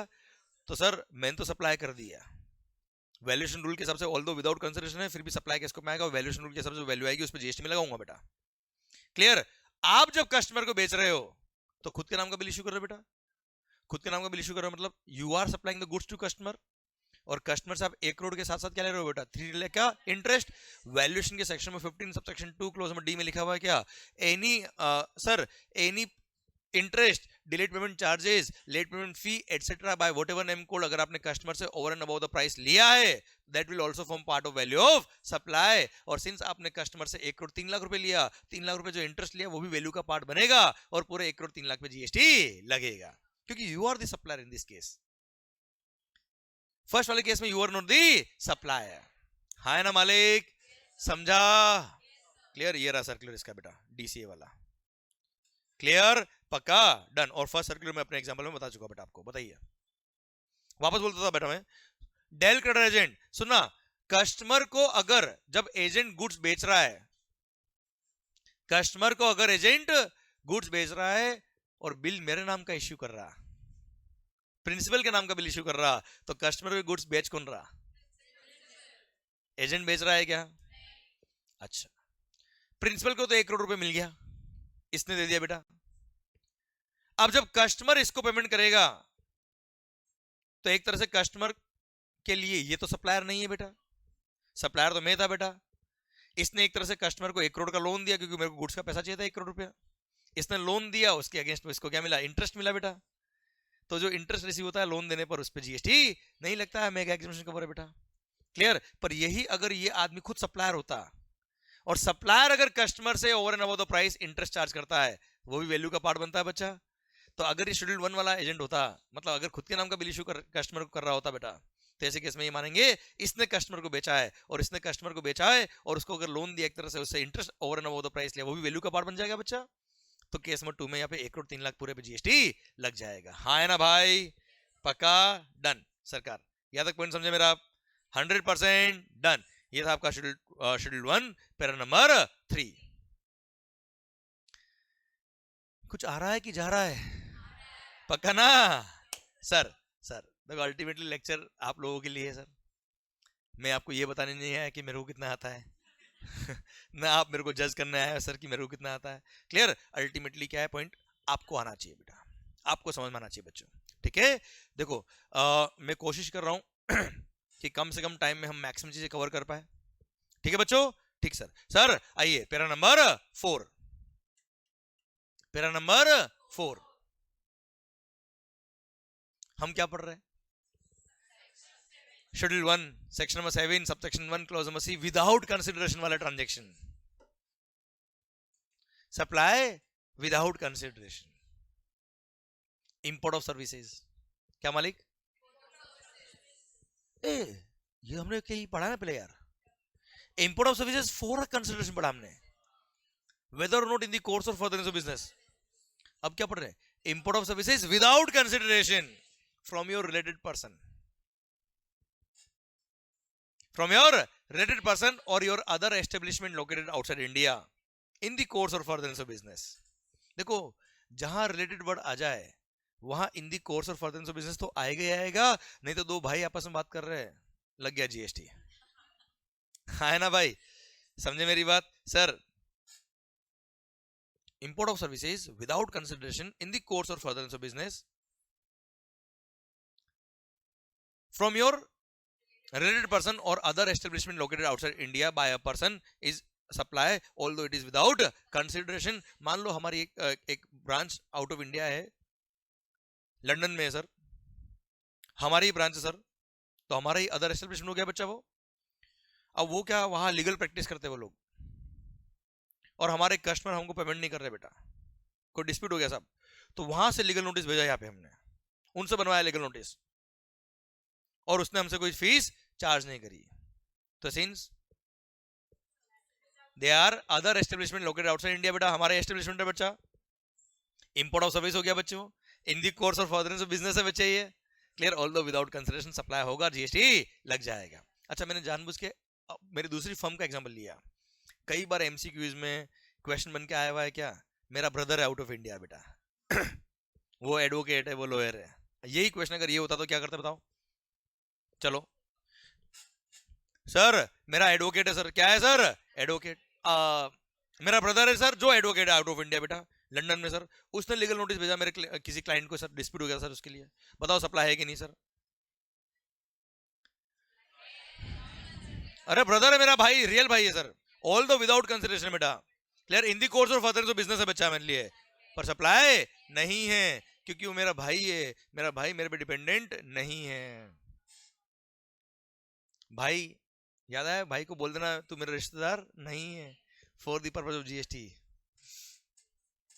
Brother sister parents grand brother grand parents वो आपके रिलेटेड तभी है जब आपके वो होली और मेनली डिपेंडेंट हो बेटा। हाँ है ना भाई, वो डिपेंडेंट नहीं तो रिलेटेड नहीं। क्लियर? समझे मेरी बात? यस, यही तो एग्जाम में क्वेश्चन था बार बार बेटा, क्योंकि वो लॉयर है एडवोकेट मतलब आप पे डिपेंडेंट नहीं, आप अपना बिजनेस करो वो अपना बिजनेस करा, कहां डिपेंडेंट बेटा? क्लियर? समझे मेरी बात? हाँ अगर क्वेश्चन वर्ड लिखता क्या, ब्रदर नहीं रिलेटेड पर्सन लिखता था बेटा, तो बात खत्म हो जाती बेटा। ठीक है मालिक, ध्यान रखना। क्लियर? कई बार क्या होता है भाई, भाई के लिए इमोशन तो आ जाता है बच्चा। क्लियर? कंट्रोल करने के उसको। Okay clear? डन सरकार। अच्छा वैसे मैंने एग्जांपल दे रखा, बुक के अंदर क्वेश्चन भी मिल जाएगा आपको, क्वेश्चन में बचा इसका। ठीक है मालिक? डन। ये आपका शेड्यूल 1 खत्म होता है अब। अच्छा जिसने सर्विसेज इंपोर्ट करी है मैंने, वो भले ही जीएसटी में रजिस्टर्ड हो या ना हो कोई फर्क नहीं पड़ रहा, import of services by person लिखा है, बाय टैक्सेबल पर्सन पे लेता है, टैक्सेबल वर्ड को काट देता है बेटा। Import of services by person from his related person or other establishment located outside India in the course of furtherance of business, वो सप्लाई के स्कोप में आएगा। ठीक है डन। ये आपका शेड्यूल 1 खत्म होता है अब। ये section number 7 subsection 1 clause number C खत्म होता है अब। I hope you got the entire point बेटा। यस या नो? अच्छा इंपोर्ट ऑफ सर्विस के लिए एक चार्ट भी दे रखा है सर, आप चाहे तो देख लीजिए, वैसे मैंने उस अकॉर्डिंग ही पढ़ा है आपको। Import of services with consideration है, सुनना ए भाई, तो दिमाग लगाना ही मत। अगर विद कंसिडरेशन है ना बेटा, तो इन दी कोर्स और फर्दरेंस ऑफ बिजनेस हो या ना हो, सप्लाई के स्कोप में आएगा। बस एक बात ध्यान रखना, पर्सनल यूज के लिए आपने सर्विसेज इंपोर्ट करी तो केवल ओआईडीआर पे टैक्स लगा रखा है, बाकी सबको एग्जिम क्या है ये एडिशनल बताया मैंने आपको मेगा एग्जिबिशन को कनेक्ट करते हुए बेटा, ठीक है मालिक।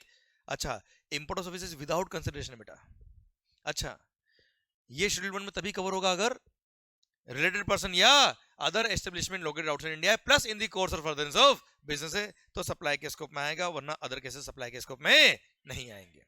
Clear, done. ये सेक्शन नंबर 7 सब सेक्शन 1 पूरा खत्म होता है अब। क्लियर। अच्छा सुनो रे ए होशियारी, हमने जो पढ़ा है ना supply includes clause number A double A B C, सबसे भारी पॉइंट ही यही सर, सप्लाई में आता ही यही है बेटा। आगे जो हम पढ़ेंगे ना सबसेक्शन 1 A 2 3, ये कोई भी चीज ये नहीं बताएंगे सप्लाई में आते कि नहीं आते बेटा। सप्लाई में क्या आता है वो 7(1) में लिखा है बेटा, आगे जो लिखा है हम बात करेंगे, पर समझे मैं क्या कह रहा हूं। सप्लाई में क्या आता है वो इसी में लिखा है, बाकी में तो एक्सक्लूड करने के लिए लिखा है। सबसेक्शन 1 में शेड्यूल 2 के बारे में लिखा है, वो छोड़ो अभी आप एक मिनट। तो ये बात मैंने आपसे इसलिए कही कि जिंदगी में अगर कोई पॉइंट आ जाए, अब सर ये तो पढ़ तो लेते हैं हम कई बार, पर अगली 2 लाइन जो बोल रहा हूं ना वो सोचते नहीं है बेटा, तो वहां फिर एग्जाम में क्या होता है क्लिक नहीं कर पाता हमारा। जिंदगी में कभी भी कोई क्वेश्चन आपके सामने आ जाए कि बताओ ये सप्लाई है कि नहीं है, तो direct step by step follow करना, क्या सेक्शन नंबर 7 सबसेक्शन 1 का clause number A double A B C, है तो हाँ, नहीं तो ना। एग्जाम्पल दू बेटा, मान लो मैं क्या बनाता हूं बेटा, दवाई दवाई medicine, I am a medicine manufacturer, दवाई बनाता हूं साहब मैं। आई am a medicine manufacturer, I am a pharmaceutical company, और जो मैं दवाई बनाता हूं उसके प्रमोशन के लिए, उसकी मार्केटिंग के लिए, उसके कुछ सैंपल्स, फिजिशियन सैंपल्स मैं डॉक्टर्स को भेजता हूं साहब, होता है ना सर। 10 लाख की दवाई मैंने फ्री ऑफ कॉस्ट, मैं मतलब फार्मास्यूटिकल कंपनी ने जिसने दवाई बनाई है उसने डॉक्टर्स को फ्री डिस्ट्रीब्यूट कर दी साहब। मेरा क्वेश्चन ये है कि उस 10 लाख की दवाई पे जीएसटी लगेगा कि नहीं लगेगा सर?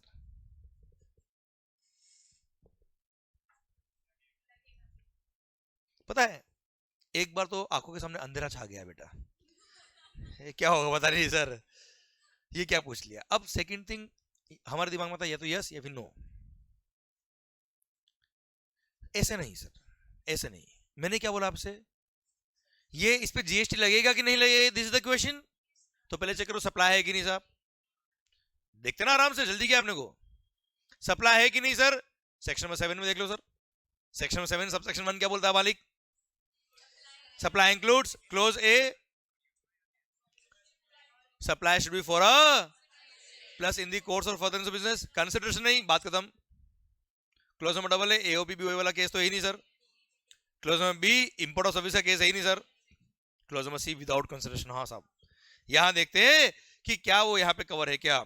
इफ शेड्यूल 1 में अगर कवर होगा तो सप्लाई के स्कोप में आएगा, वरना सप्लाई के स्कोप में नहीं आएगा। शेड्यूल 1 बोलता है क्या, परमानेंट ट्रांसफर और disposal of the asset of the business where ITC has been availed.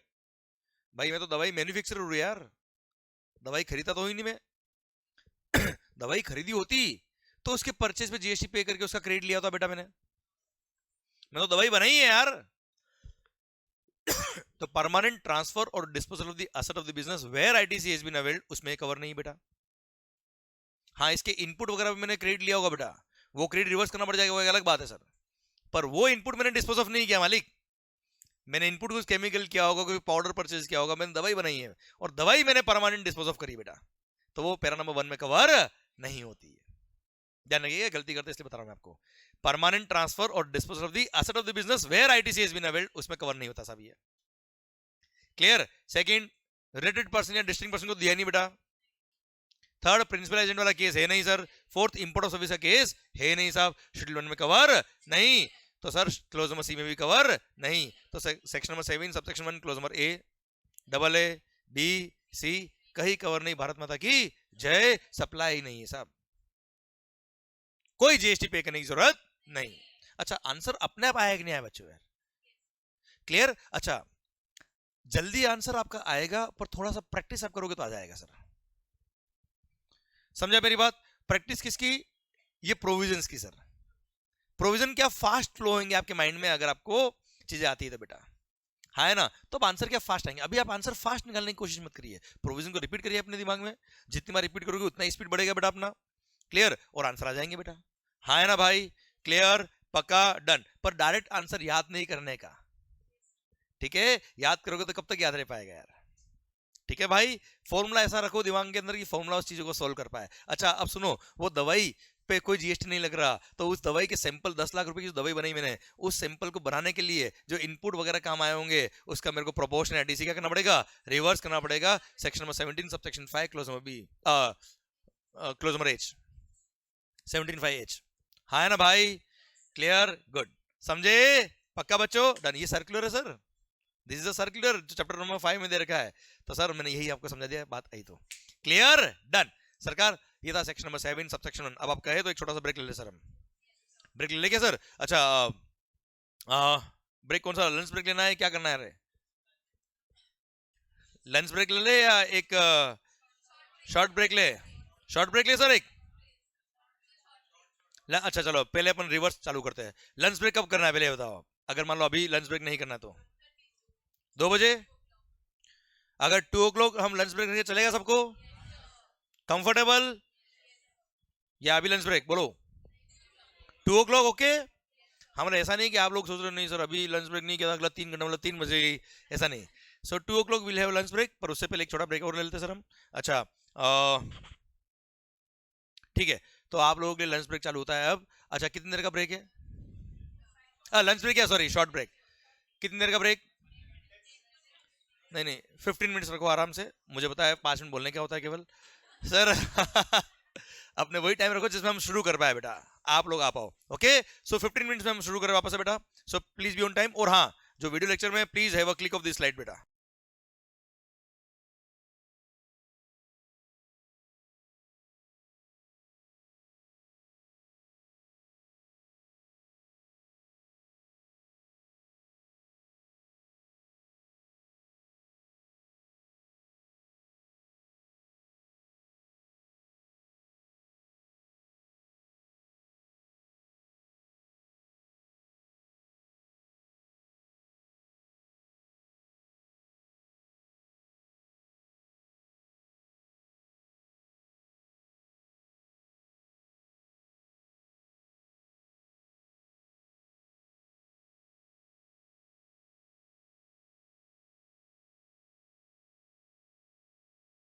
Done. चलिए सरकार, मिलते हैं ब्रेक के बाद। माहौल